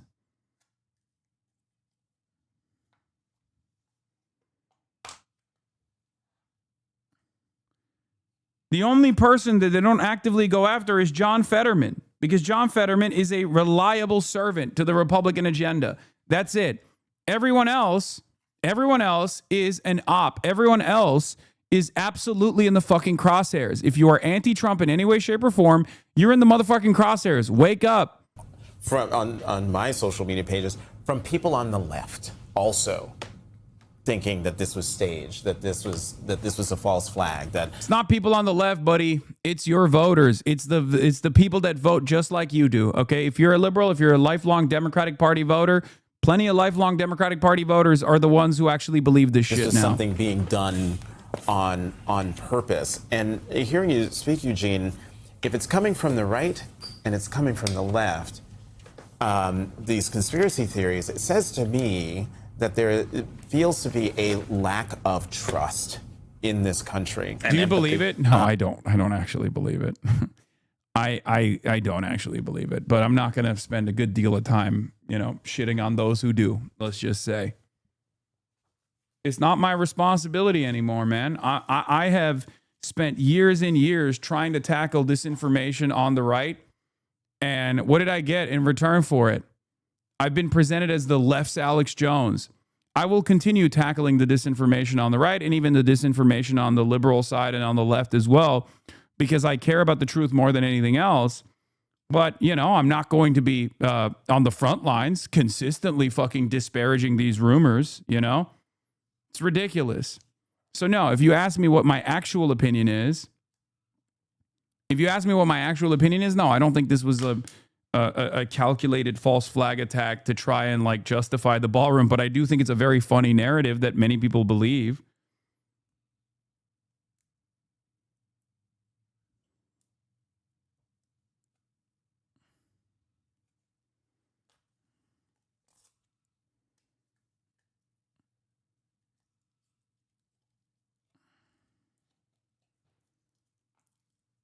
There's also a crisis in the legitimacy of these institutions as well. When Kash Patel is the one running the FBI, who the fuck's going to believe the FBI? Who's going to believe law enforcement?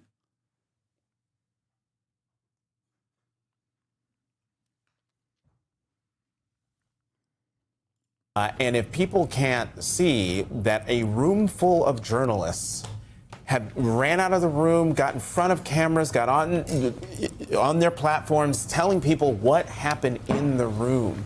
If you cannot trust what we are telling you, I don't think that's an issue of journalism. That is an issue of American society.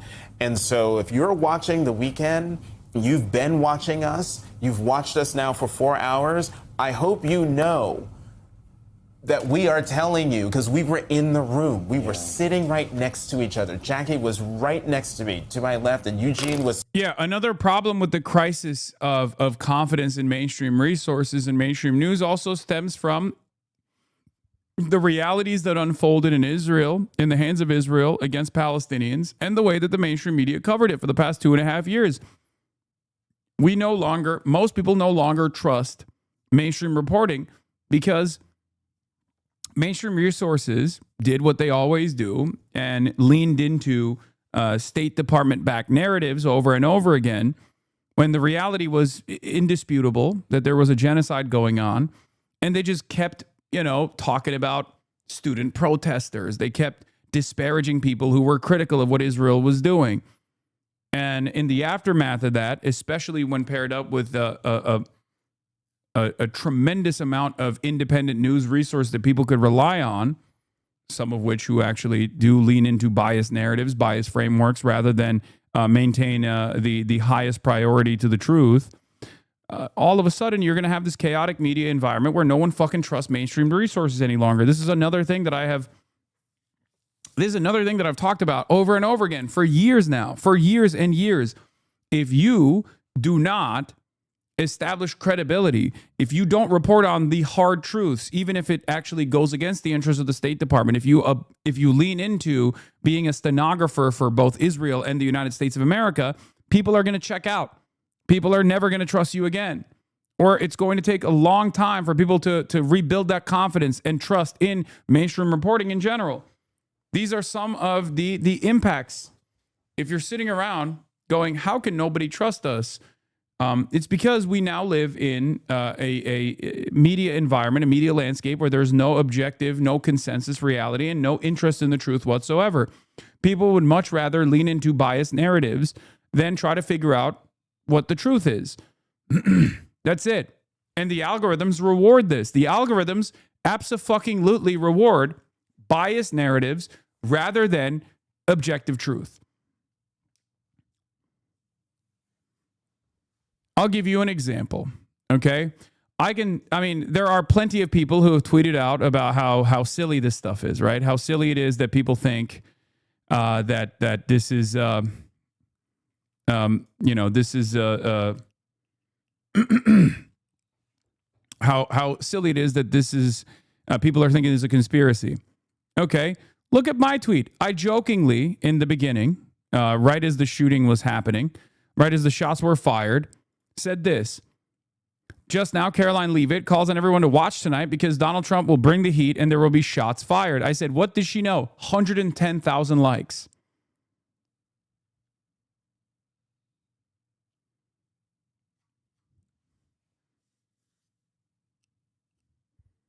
$110,000 likes on this.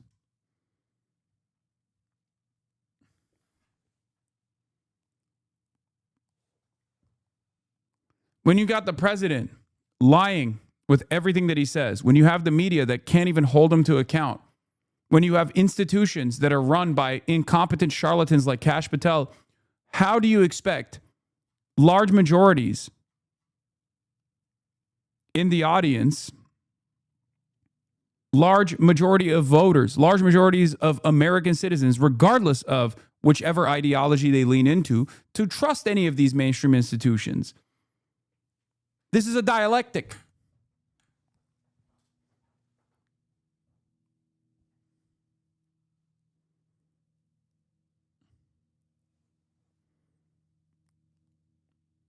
Come on, man. Shots fired is a common saying for smack talk. I know. I'm making a joke.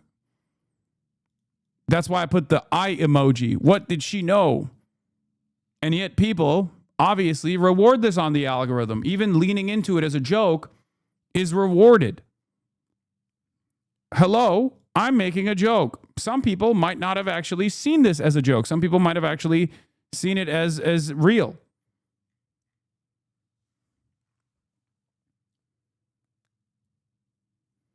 I'm in the process of explaining that I made a joke and how people took it seriously.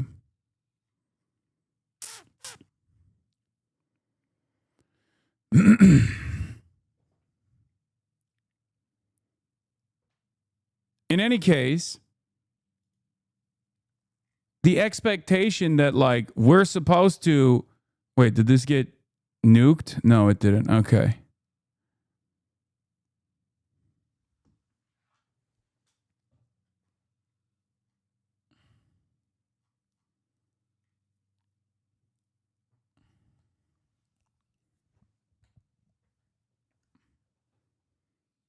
By the way, this is the shooter's or the suspect's Blue Sky account, and one of his last retweets on Blue Sky is calling me a grifter.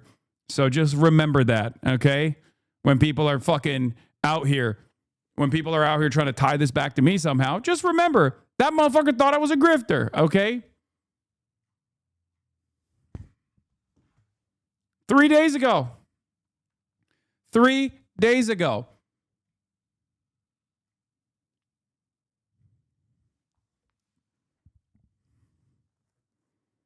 Just saying. He was also participating in the same idiotic fuck Hassan narratives.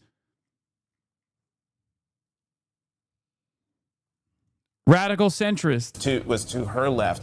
We're telling you that what happened last night was real. I will never forget a conversation I had with my first boss in journalism, Chris Isham of CBS News. He was the first person to conduct an interview with Osama bin Laden. He had dear friends who died in the attacks on 9/11. And I remember sort of gently asking him what he thought of some of the conspiracy theories around 9/11. And I will never actually forget the look of pain in his eyes that I even broached that question. And even just having this conversation with Ashley actually is such a testament to why it is so important to have primary sources, people who are on the ground, to interview them, to talk with them. Everyone likes to be an armchair quarterback at the end of the day. Tons of people looking at videos wondering, oh, why was Kash Patel the last person to leave the ballroom? Did Secret Service mess up? Did they forget about him? No, actually, Ashley was sitting with him. She said his instincts were to stay, to be on the ground, play FBI director. He was operating bravely in that moment, actually. And very quickly, there is a connection between conspiracy theorizing and political violence. Statistically significant. Harvard Kennedy School has done a bunch of studies on this, most recently, December 2024, after the November 2024 election. Again, it's statistically significant. We've got to nip this in the bud. More on the suspect now. 3 sources tell CNN that authorities have identified this man as Cole Thomas Allen, 31 years old, from California. The D.C. police chief said the suspect appeared to be a lone actor, was believed to be staying at the Washington Hilton where this dinner was happening. CNN's Brian Todd has more on the suspect and what we've learned this morning about the Secret Service agent who was shot during the attack. We have new information just in from the U.S. Secret Service regarding the Secret Service officer who was shot in the shooting at the White House Correspondents' Dinner. Anthony Guglielmi, the chief of communications for the Secret Service, telling CNN that the officer in question has been released from the hospital and, quote, the ballistic vest helped us avoid a potential tragedy. That is according to Anthony Guglielmi, chief of communications for the U.S. Secret Service. That officer released from the hospital. Anthony Guglielmi declining to name the officer or the hospital where he was treated, but the officer has been released, according to the Secret Service. Some other information we're getting, according to sources who spoke to CNN, the suspect is identified as Cole Thomas Allen, 31 years old, from Torrance, California. Now, according to the interim Washington Metropolitan D.C. Police Chief Jeffrey Carroll, he said that the suspect was armed with a shotgun, a handgun, and multiple knives in this exchange. Chief Carroll saying that the suspect and law enforcement officers did exchange gunfire, and the chief saying that they believe that the suspect may have been a guest at the Washington Hilton Hotel, the same hotel where this incident occurred.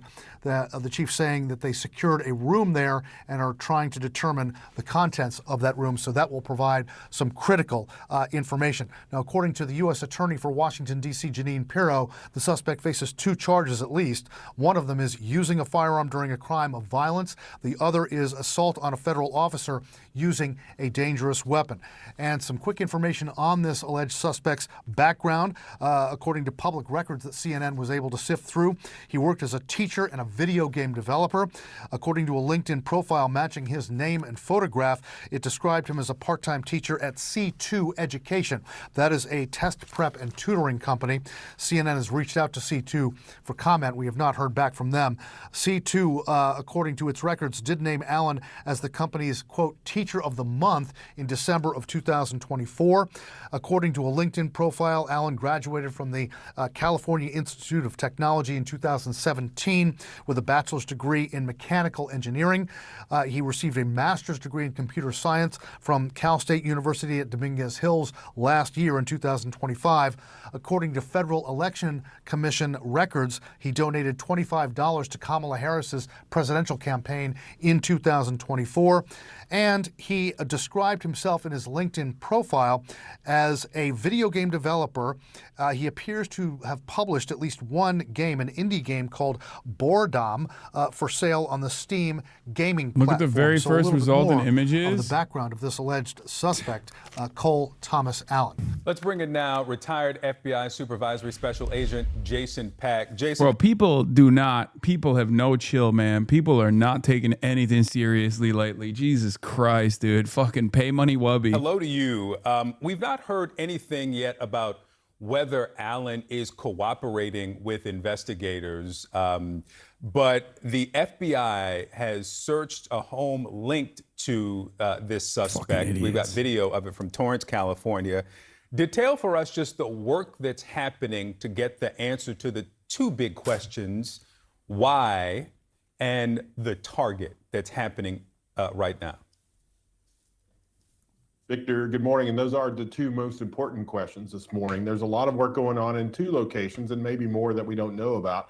Clearly, the FBI's evidence response team there at the hotel in Washington. And now we see the scene fan out into California there in Torrance, where FBI agents are likely executing a search warrant to get to that why. They're looking for pieces of evidence in there, computers, phones, writings. Was there a manifesto like sometimes that we see, or importantly, if there's not, that also says something. So there's a lot of work going into that effort to figure out what happened and why it happened. So that why piece we're seeing in Torrance there, and as the agents and the investigators in Washington piece together some of that trajectory, we don't know where all the shots have gone. So the FBI lab and the evidence response team will do some trajectory analysis and see where those rounds went and who may have fired them. And we are still unclear about that. But as they piece that together, it's important, Victor, because they'll take those pieces of information and match that up with some of those charges that the United States Attorney announced last night. Yeah.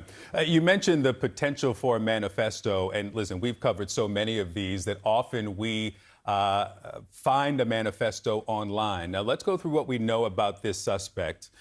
This is someone who came to this event, according to law enforcement, was a guest at the hotel, had this long gun, had a pistol, a handgun, several knives, and picked not only an event that the president was attending, but also literally the most well-known names and most influential people in media. Is this the type of suspect who would want the world to know why he's doing this, considering the event he picked? Yeah, I think that's a fair question, and just shows you the level of preparedness and premeditation. You just don't wake up and decide to go to the White House Correspondents' Dinner. As you know, you have to plan that a lot. So it required a lot of pre-planning, a lot of thinking, probably a lot of research. And the fact that he was able to travel from California, we think, all the way to Washington, the hotel rooms there are not cheap either. So doing the retrace of the financials to how he got there, who he may have spoken with, and all the people he may have interacted with. They're pulling the hotel video to be able to see where he's come and gone there while he was at the hotel, and how did he get the weapons in. So a lot of questions to answer there. But as far as the reason, clearly you have some of the most experienced journalists in the world in the same room with the world leaders. And that certainly says something about his motivation, I would think. Can you explain something? Control room, let's put up the picture of Allen on the floor face down. Yes, this picture. I've covered many of these after which the shooter has been apprehended. And it appears he's obviously shirtless. I don't know what else he has on, but he's covered by a Mylar blanket. Is it protocol to take the suspect's clothes off? I've never seen this. Explain why we're seeing this, him in this condition. Well, they probably were looking for explosives or something. So when you detain a person, you do what's called a high-risk search to make sure there are no weapons in the waistband, those types of things. And then you do a full search on that. So this appears to be some sort of full search. It does look like that blanket on top of him there. So they wanted to make sure there were no other threats. Did he have any explosives tied to him? Those types of things. When somebody is charging at you with a shotgun, you don't take any chances with that. So you want to make 100% sure that there's no other threats. Speaking of other threats, this investigation is only a few hours old, and early on, even last night, we heard law enforcement say that they believe that he acted alone. How were they so early in the investigation able to reach that? I mean, maybe he was there at the Washington Hilton alone, but to say that he acted alone, how'd they get there potentially? Well, that's a very good point, because we all know in these early stages of these crises, as investigators learn things, the facts kind of change a little bit, right? Because they haven't done their homework and they've interviewed people and they are able to prove what they're saying. So there has to be some sort of at least initial level of optimism that was true. Again, like you said, Victor, there probably wasn't anybody with them. They were making sure of that. And then in their checks in the background initially, nothing probably came up. But I think as we go in the days ahead here, they're going to make sure that is the case, and they're going to talk to all of his associates. We know that he might have been a teacher. They'll go to any of those types of places, interview his coworkers, see who his associates are, and go and build that timeline from the time the shooting happened and worked all the way back several weeks beforehand to see how we got to the point last night. Joining me now is CNN law enforcement analyst and former Secret Service agent Jonathan Wackrow. Jonathan, thanks for joining me. Let's start here. Wolf, in his description of the security posture outside the Washington Hilton, said that he's been to this obviously many times. This was something at a level he'd never seen before. The check 3 or 4 blocks away, intensified security. What typically informs something like that? Is it simply coincidental that increased security happens the year that there is this shooting, or is it often the environment or a specific threat that would lead to the type of security that has not been seen at this dinner before? Dude, it is...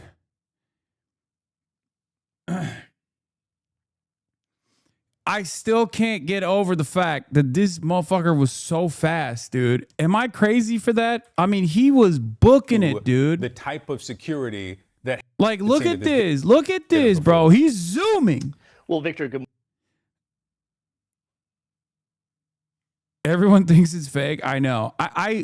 It's ironic because I don't, but I'm not going to fucking, complain too much. Morning. And to answer your question, it's the latter. It's the threat environment. So the Secret Service operates off of a threat-based methodology when they're building out any type of security plan for the President of the United States or any of their protectees at any site, that they may be going to. So in this case, because the president, this was going to be the first time at this event as the sitting president, there was a lot of publicity coming about this event leading up to last night.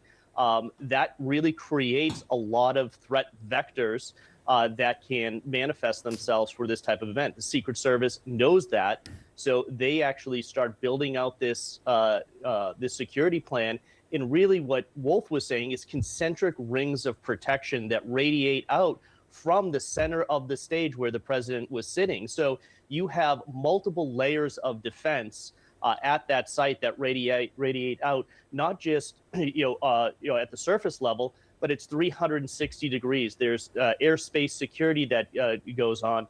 There are a lot of components of the security program that the public just does not see. Wolf did describe some of those elements that were out the outer perimeter, the inner perimeter, the magnetometers, all the way into the ballroom. So again, what we do know though is that security plan did work. It did prevent this threat from manifesting itself inside the ballroom and having tragic consequences. Yeah, and as we know, having covered these shootings at schools and grocery stores and movie theaters, there are degrees of soft targets, hard targets. Any space around the president obviously is hardened. But when you have the Washington Hilton 11... Hasn't this person been having a 3-month crash out over you? You know they're flailing when these are the best examples that they could find of this dude hating Hassan Piker. He's subbed to Hassan Piker 100%. Buddy, that's your guy. That's your guy. You're still doing it. I'm not doing it. And no, we know that he wasn't fucking, he had never commented in here. He had a Twitch account. We found his Twitch account. He'd never commented in here. He literally called me. His last quote retweet from 3 days prior is literally calling me a fucking grifter. That's your man's. And you're still doing the damn thing. He's a pro-NATO guy. He fucking hates my ass. He thinks I'm a grifter.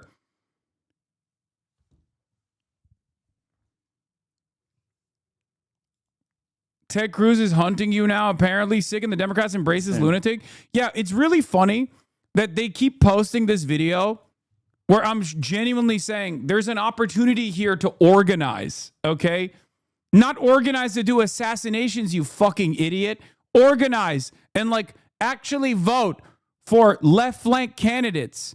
Here, this is the video that's been going around being like Hassan is actually fomenting assassination conspiracies here, right? This is it. And you actually wrote about this, and it was a great video where you talked about, someone has to do it. See, when I say that, everyone knows exactly what I mean. That which is, I think that shows that there's a lot of anger, a lot of resentment, and untapped potential, untapped revolutionary potential, as a matter of fact. And it's a great opportunity for organizing, I think, in these Yeah. And by the way, if you watch the fucking full video, you have to see the full video. I just straight up talk about how this is a real opportunity to have a multifaceted approach and even go out and elect more responsive politicians. Okay? I'm talking about the resentment that exists in the ether and turning that resentment into productive energy. The clip itself already shows what I'm talking about.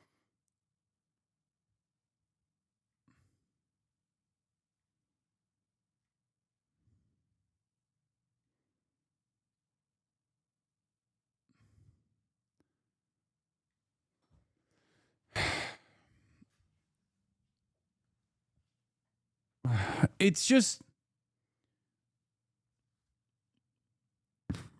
you are in fact saying the good thing people say on this. Yeah.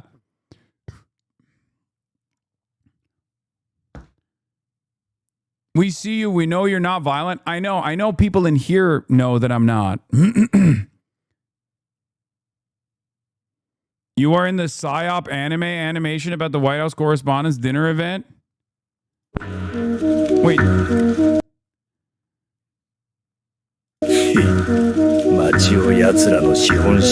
Dude, Jesus Christ, dude.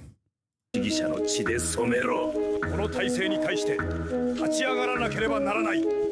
and Don Lemon. Yeah. Me and Don Lemon. That's Don Lemon. And that's me. We're the ones who actually geared this guy up to go and attempt to shoot up the fucking White House Correspondents' dinner.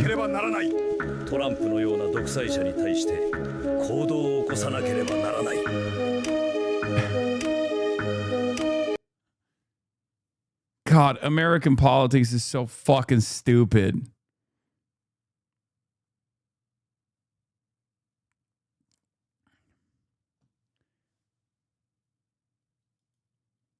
Yeah, ironically, you're talking about channeling this energy into organizing, but yeah, something is going on with centrists, says Ed Mantum. My knee-jerk explanation is that They're now immersed in the same kind of existentialist rhetoric that the political extremes usually are, but without the consciousness of being part of a larger cause that can be hurt by their actions. I think this is why Ukraine has been the top issue of these last two would-be assassins. The rhetoric about that conflict is as heightened as can be, understandably so, but it's also so mainstream that its hardcore backers don't need to worry about like hurting the cause. Because a lot of people on the left have this broad awareness that the things that they say and the things that they do and the actions they take are clearly going to impact the broader movement, right? Think about how careful Zohran Mamdani is with everything that he says and everything that he does. Whereas, like, liberals in general don't have this kind of association because they're a part of the larger, like, everyday existence of mainstream American politics. Like, this guy's a great example of this, right? This guy who's like now saying, oh, these guys have nothing. Like, they're the dude who is literally saying, you know, they're flailing, when these are the best examples they can find about this dude hating Hassan Piker. He subbed to Hassan Piker 100%.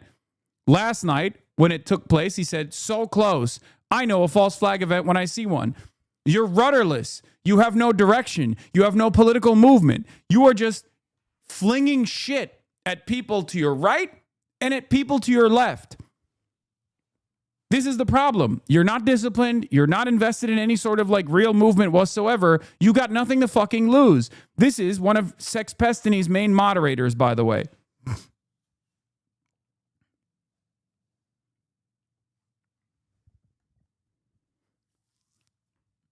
You'd say that disenfranchisement from not only politics with the media, as well as what's leading these lone wolf shooters with these enigmatic views popping up, or is it radicalness in politics and generally becoming more mainstream? I think people are angry and there is no viable outlet for their anger and resentment because there is no real organized movement against Donald Trump. There is no real political movement that they can associate with. And therefore, they just decide to take matters in their own hands, as Americans oftentimes do, because we're a hyper individualistic society. That's part of the reason why you're seeing these fucking dumb fucks like Ted Cruz and shit be like, wow, Democrats embrace this lunatic. When it's a 28-second clip where I'm literally saying there's a lot of anger and resentment and we must put it to productive use. It's an opportunity to organize, right? They think that is a call to violence.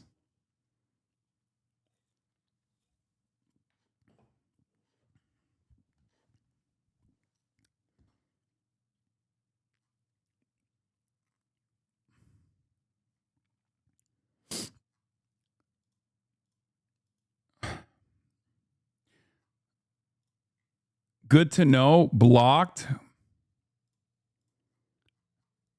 Anyway. 100 rooms, thousands literally of people in that ballroom. How far can the perimeter be extended, right? So this checkpoint that he crashed through was a level above the ballroom.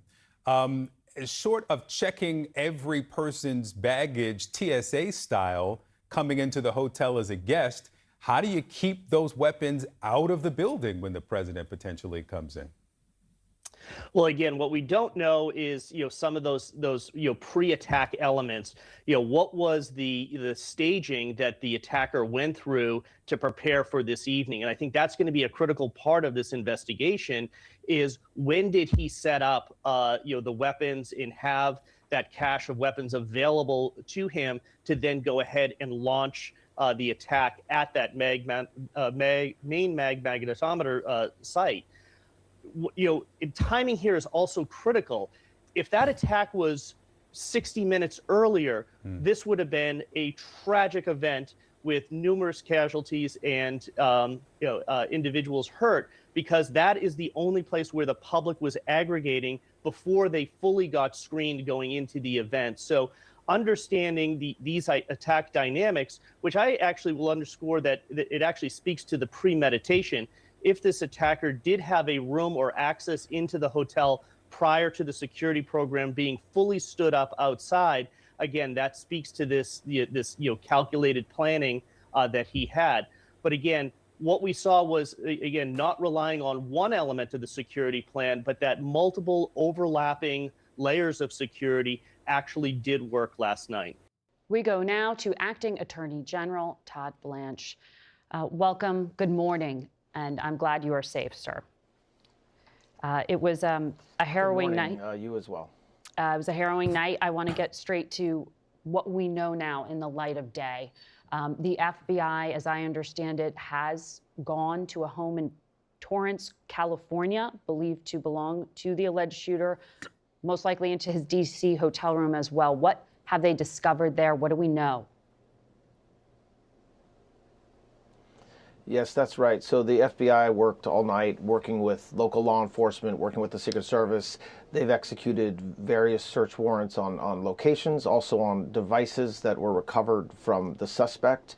This investigation is just over 12 hours old, so we still are actively looking at everything that happened. But as of now, we have collected a fair amount of evidence, which we're now going through. Any indication at this point that he was part of a group? Was there any foreign nexus to the inspiration for the violence he attempted last night? We're still looking into motivation, and that's something that hopefully we'll learn over the next couple of days. We do believe, based upon just a very preliminary start to understanding what happened, that he was targeting members of the administration. We don't have specifics beyond that kind of general statement from what we've learned so far, but we're actively talking to witnesses that knew him and talking to other individuals and going through the material that we've collected. So I expect that you will hear more about that in the coming days. You mentioned a statement. Is the alleged shooter, sharing details on what he was attempting to do? What makes you say it was a threat to administration officials writ large? Just based on the evidence we've collected, not a statement from the suspect, okay. Just from what we've learned in our preliminary investigation. He's not actively cooperating. I expect that he will be formally charged tomorrow morning in federal court in Washington, D.C., and we'll go. The reply on your newest post, Los owns you. True. Fucking got him. From there. So the Secret Service has said that the suspected gunman was staying in the hotel. He walked up to a security checkpoint. People on my timeline are saying you don't pay your personal chef enough. What am I supposed to do? It's my dad.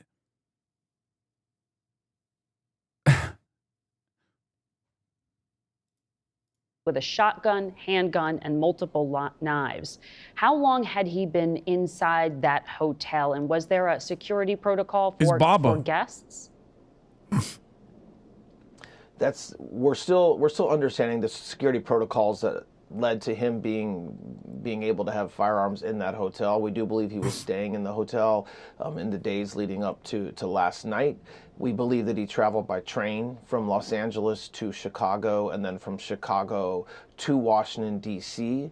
As far as what happened with him coming down and breaching the perimeter, as you've seen from some videos that have already been released, he was apprehended and subdued feet away from breaking the perimeter. So we were all safe inside, and that's a testament to the Secret Service doing their job and the law enforcement doing exactly what we hope and expect them to do. And at time, they train for this their entire careers, and many of them never actually see it happen in real time, and it happened last night, and they reacted exactly as they should have.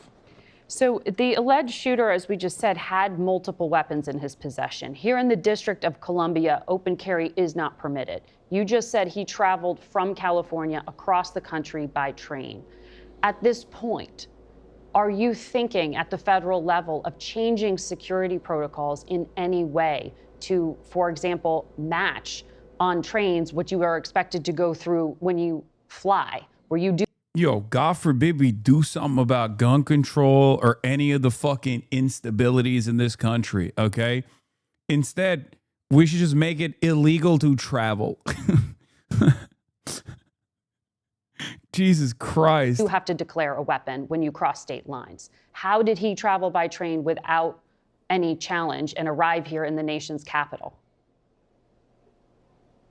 And look, this isn't about, in my mind, changing the law or making the laws more restrictive around possession of firearms. It appears he purchased these firearms the past couple years. We don't know how those firearms ended up in his possession in D.C. We can make some assumptions based upon what I just said about how he got to D.C. But I don't think the narrative here is about changing laws or making our laws more restrictive. This is about law enforcement who are doing their jobs and a suspect who tried to do something and failed miserably. Yeah. Well, I'm not talking about changing the law in terms of possession of a firearm. I'm asking about crossing state lines with that firearm and arriving in the Capitol. If you try to fly, you do have to have your firearms declared in some way. You don't when you get on a train.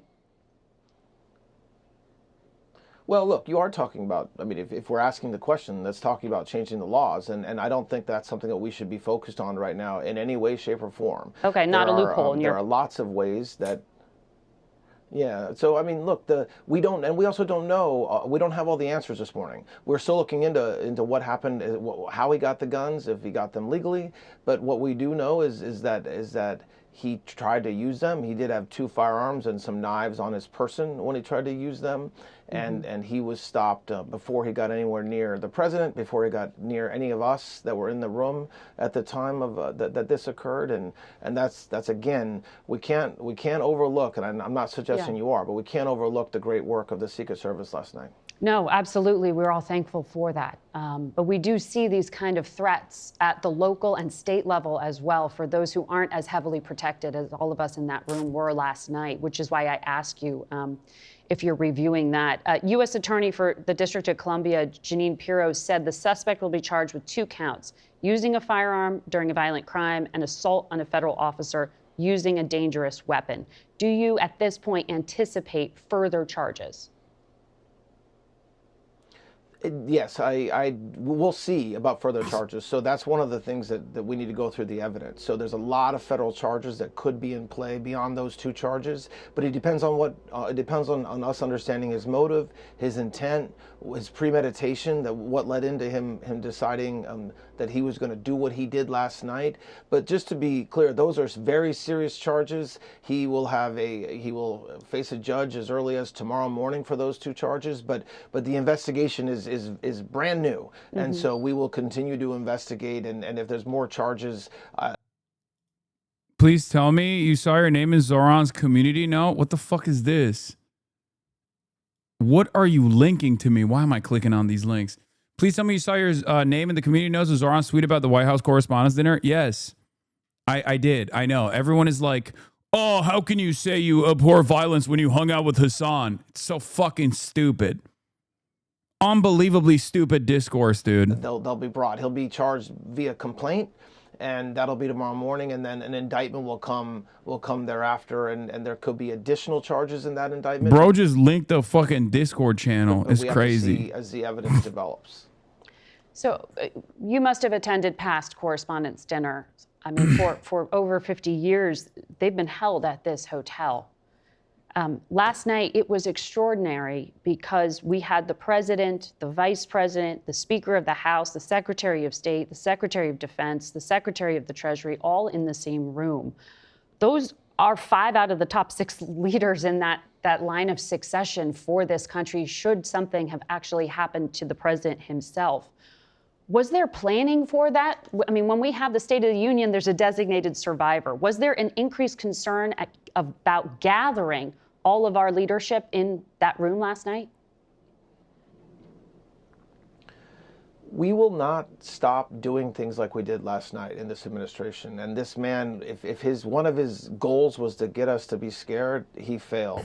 And let me make clear that you're right. All those folks were in the room and more.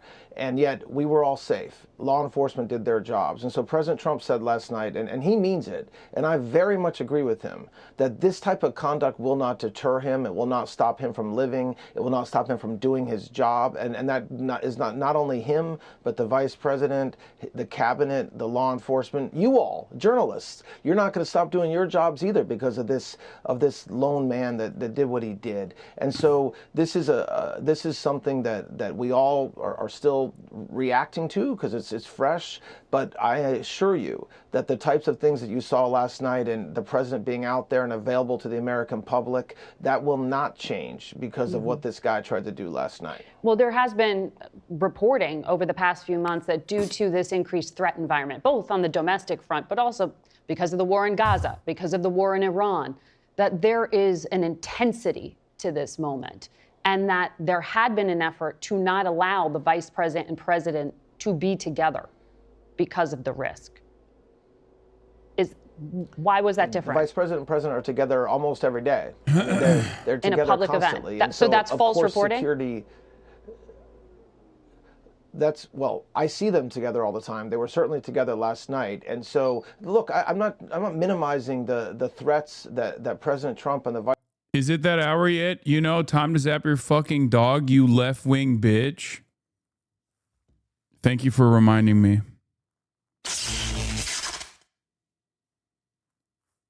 I killed her. She's dead.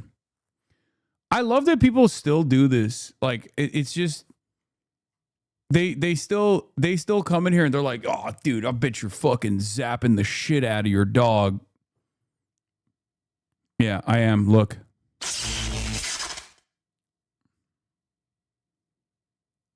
All right. Give me the Asmongold logs.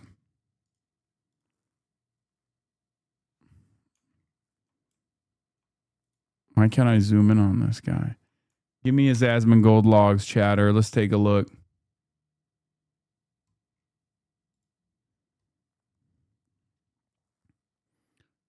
So when you don't try to piss Hasan off, you piss him off. I want to see how he is with you actively trying.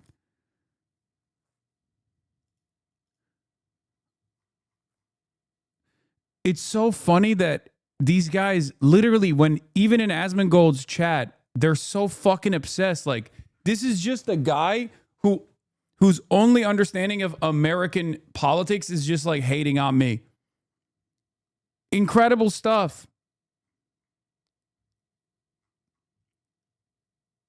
Just exclusively. He's an agent for Hasan. I bet Hasan is watching Lamau. Bro, do you ever just, you know, I don't know, experience life without thinking about how it will impact me somehow? Are you good? Why are you so obsessed? It doesn't make any fucking sense, man. How has this become? How is it that, like, there are legitimately so many fucking people, yeah, on 6/26/2025. Can you troll us on? I don't think he's mad enough. Like, obsessed. You could have nukes flying overhead and this motherfucker would be like, I can't wait to see how Zach is gonna shit on Hasan. Can't wait to see how Asmongold will cook Hasan for this one. Brother, this is not healthy. Okay? This is not healthy. You're like 40 fucking years old and this is how you spend your days. It's very weird. It's a very weird thing to do. You are also parasocial.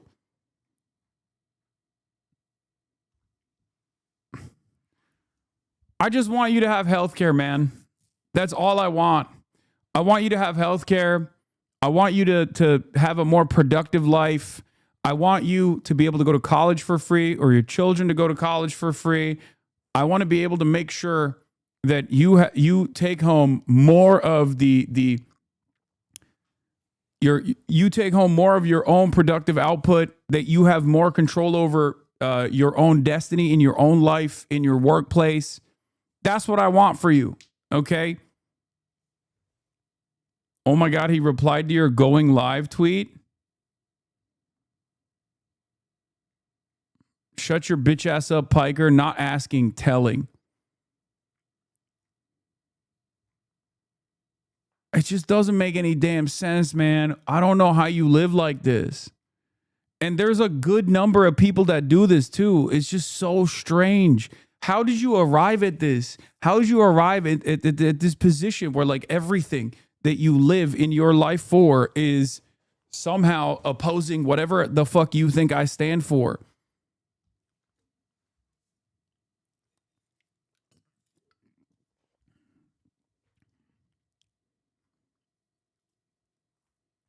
How do you not recognize that you are engaging in stan culture? Like, this is no different than, I don't know, like some BTS stan hating on another K-pop group, you know?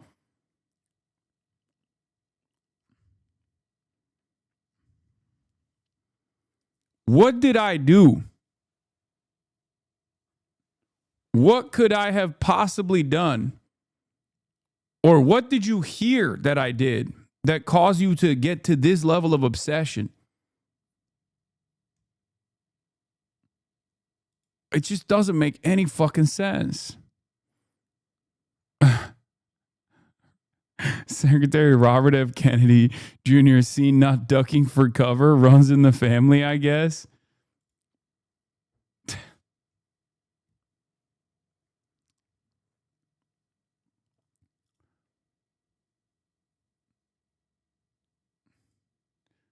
Check the date. Wait, what the fuck? Did his account get nuked? What happened?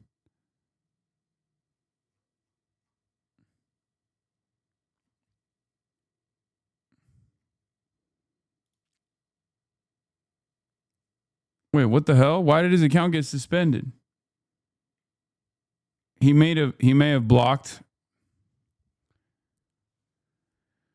Oh, every time, bro. These fucking roaches every single damn time.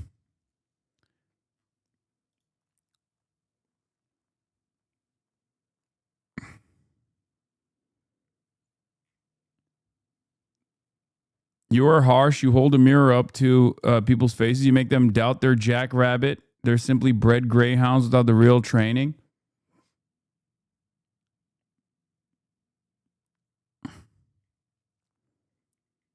Blocks look different. He's suspended. I don't know how that happened.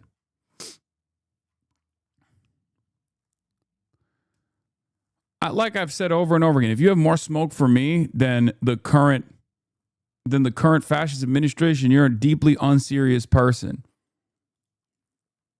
And you are, I'll go so far as to say this, aiding and abetting this fascist administration, okay? What is Last this? night, within just minutes after shots rang out at the White House correspondence.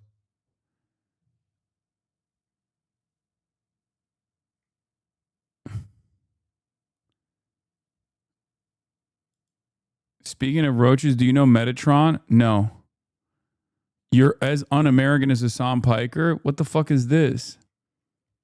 What is a Metatron? I don't fucking know. I don't need to know all of these people, okay? I already have enough mainstream voices coming after me. Vice President and that all the cabinet face every day for the reasons that you just described, domestically, Iran, internationally, and that is why we have a robust law enforcement keeping us safe and doing their jobs. It allows the Vice President and President to do the work they need to do. It allows the Secretary of State to do the work that he needs to do. And so on the one hand, we take those threats very seriously, always have, and we always will. On the other hand, we do not. The way we respond to those threats is not to go into a bunker and hide. Mm-hmm. It's to trust the law enforcement that are keeping us safe. And that's what happened last night, and that's what I think we will continue to see going forward. So as I understand it, there was one injured Secret Service agent, but as the president said, he was wearing a bulletproof vest. Can you tell us if he's been released from the hospital? And to be clear, there was gunfire happening. We believe from our reporting that the shooter did get off some rounds. Was it the alleged shooter or alleged assailant here who shot the Secret Service agent? That's what we understand as of now. And the president spoke with him last night. He was in great spirits. He apparently didn't really even want to go to the hospital, although he was certainly injured, and it was the right thing. As far as whether he's been released, I don't want to get into his his medical situation. That's not fair to him. But enough to say that we all heard his voice last night. The president gave him words of encouragement and appreciation, and thanking him for the work that he's doing for all of us. And I will tell you, he was in very good spirits, and so that's a tragedy avoided, and it is because he was wearing a bulletproof vest. I have to let you go, but writ large, is there thought of increasing the country's security posture after last night? We have every single day we're focused on our security, and so I promise you that the work that we were doing yesterday will continue today, and if there's things that we need to adjust, we will. But last night was, of all the bad things that happened last night, and there were a lot, it was a tragic evening. It was also a success story when it comes to the Secret Service and FBI and law enforcement, of which we're very grateful. All right, Todd Blanche, thank you. Let's go now to Mark Meredith in Washington as leaders. Anyway, from here, both sides CBS is, this is, I guess, a way to get around the manifesto and reading the manifesto because it's a summarization. The White House Correspondents' dinner shooting suspect wrote a manifesto that stated he planned to target Trump administration officials, prioritized from highest ranking to the lowest, according to a copy obtained by CBS News. Cole Allen, 31, wrote that law enforcement, hotel employees, and guests weren't his intended targets, but that he would still attack them to get to the administration, adding, "I really hope it doesn't come to that." Allen charged a security checkpoint outside the dinner, armed with a shotgun, handgun, and knives, right? So one of the funniest things that he said, okay, the elusive guy is bragging on the Asmongold stream. Dude, that's what I mean. That's what I mean. Like, these people literally have no lives. Like, this is...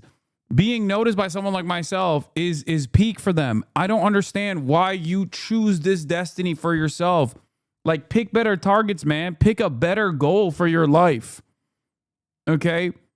It's unbelievably embarrassing to fucking reduce yourself to whatever the fuck this is.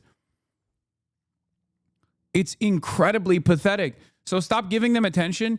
No, I'll give them the attention every now and then to showcase how unbelievably single-minded some of these people are, that they have nothing to live for other than the hopes that they will ever get, a notice.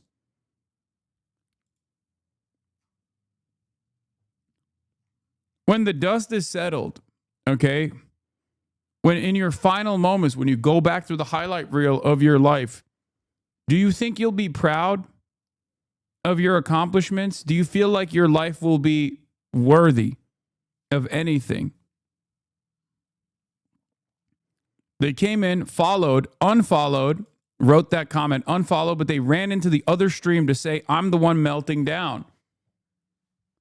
Take the gun out of your mouth, brother. Seriously, it's not fucking worth it.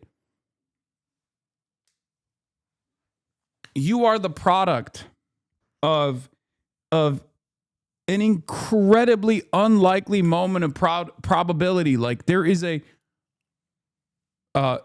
infinite amount of chances that you could not have existed, right? And yet you do. You do. You live on this earth right now. You have the capacity to make something of yourself. You have the capacity to do something worthy of your life, of this incredible chance that you've been given. And you instead sit there and think about what will piss me off on a daily fucking basis. What a spectacular waste this is. I will never understand it. I will never understand this. You are wasting your life. Okay? You're wasting it.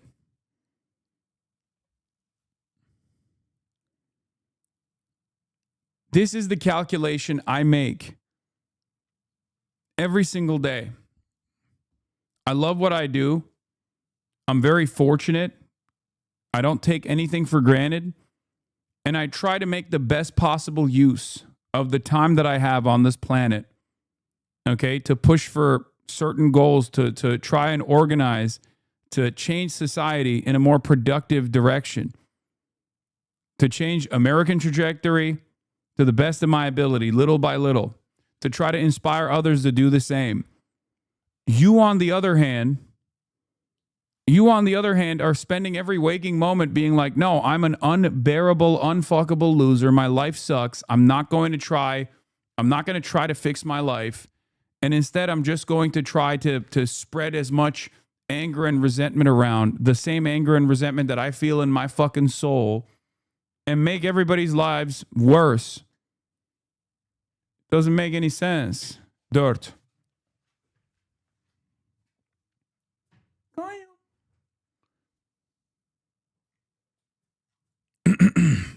Anyway, let's get back to the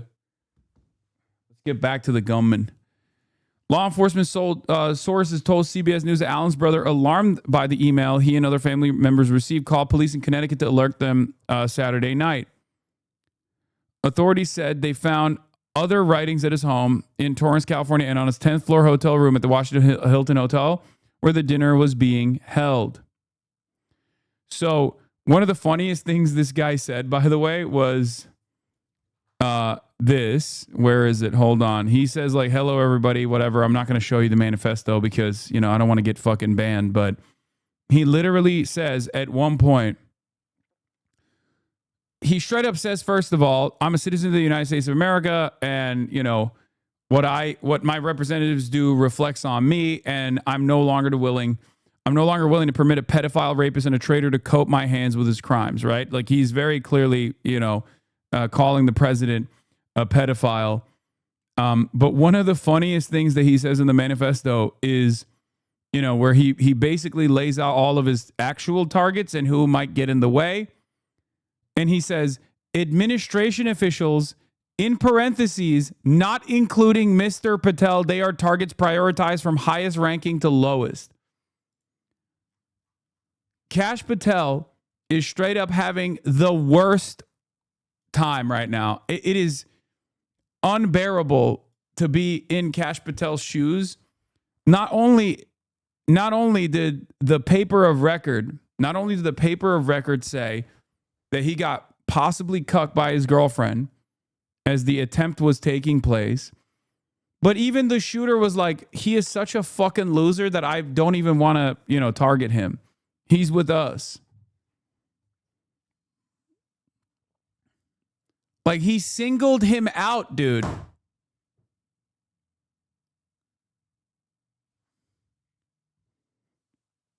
Alexis and Kash are trending right now. Hot videos in the USA. I watched my girlfriend hold hands with handsome man in bathroom. Oh my God. Is that Pornhub? You're so stupid. You're so dumb. Getting fired, getting cucked, and then not even on the target list. Yeah, it's crazy.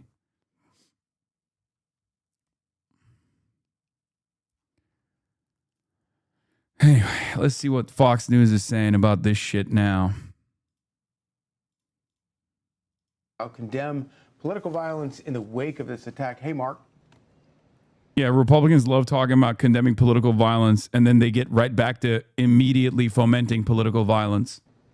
Charlie, Rachel, and Griff, good morning, friends. Moments ago, we heard from the acting attorney general who said that they believe the federal government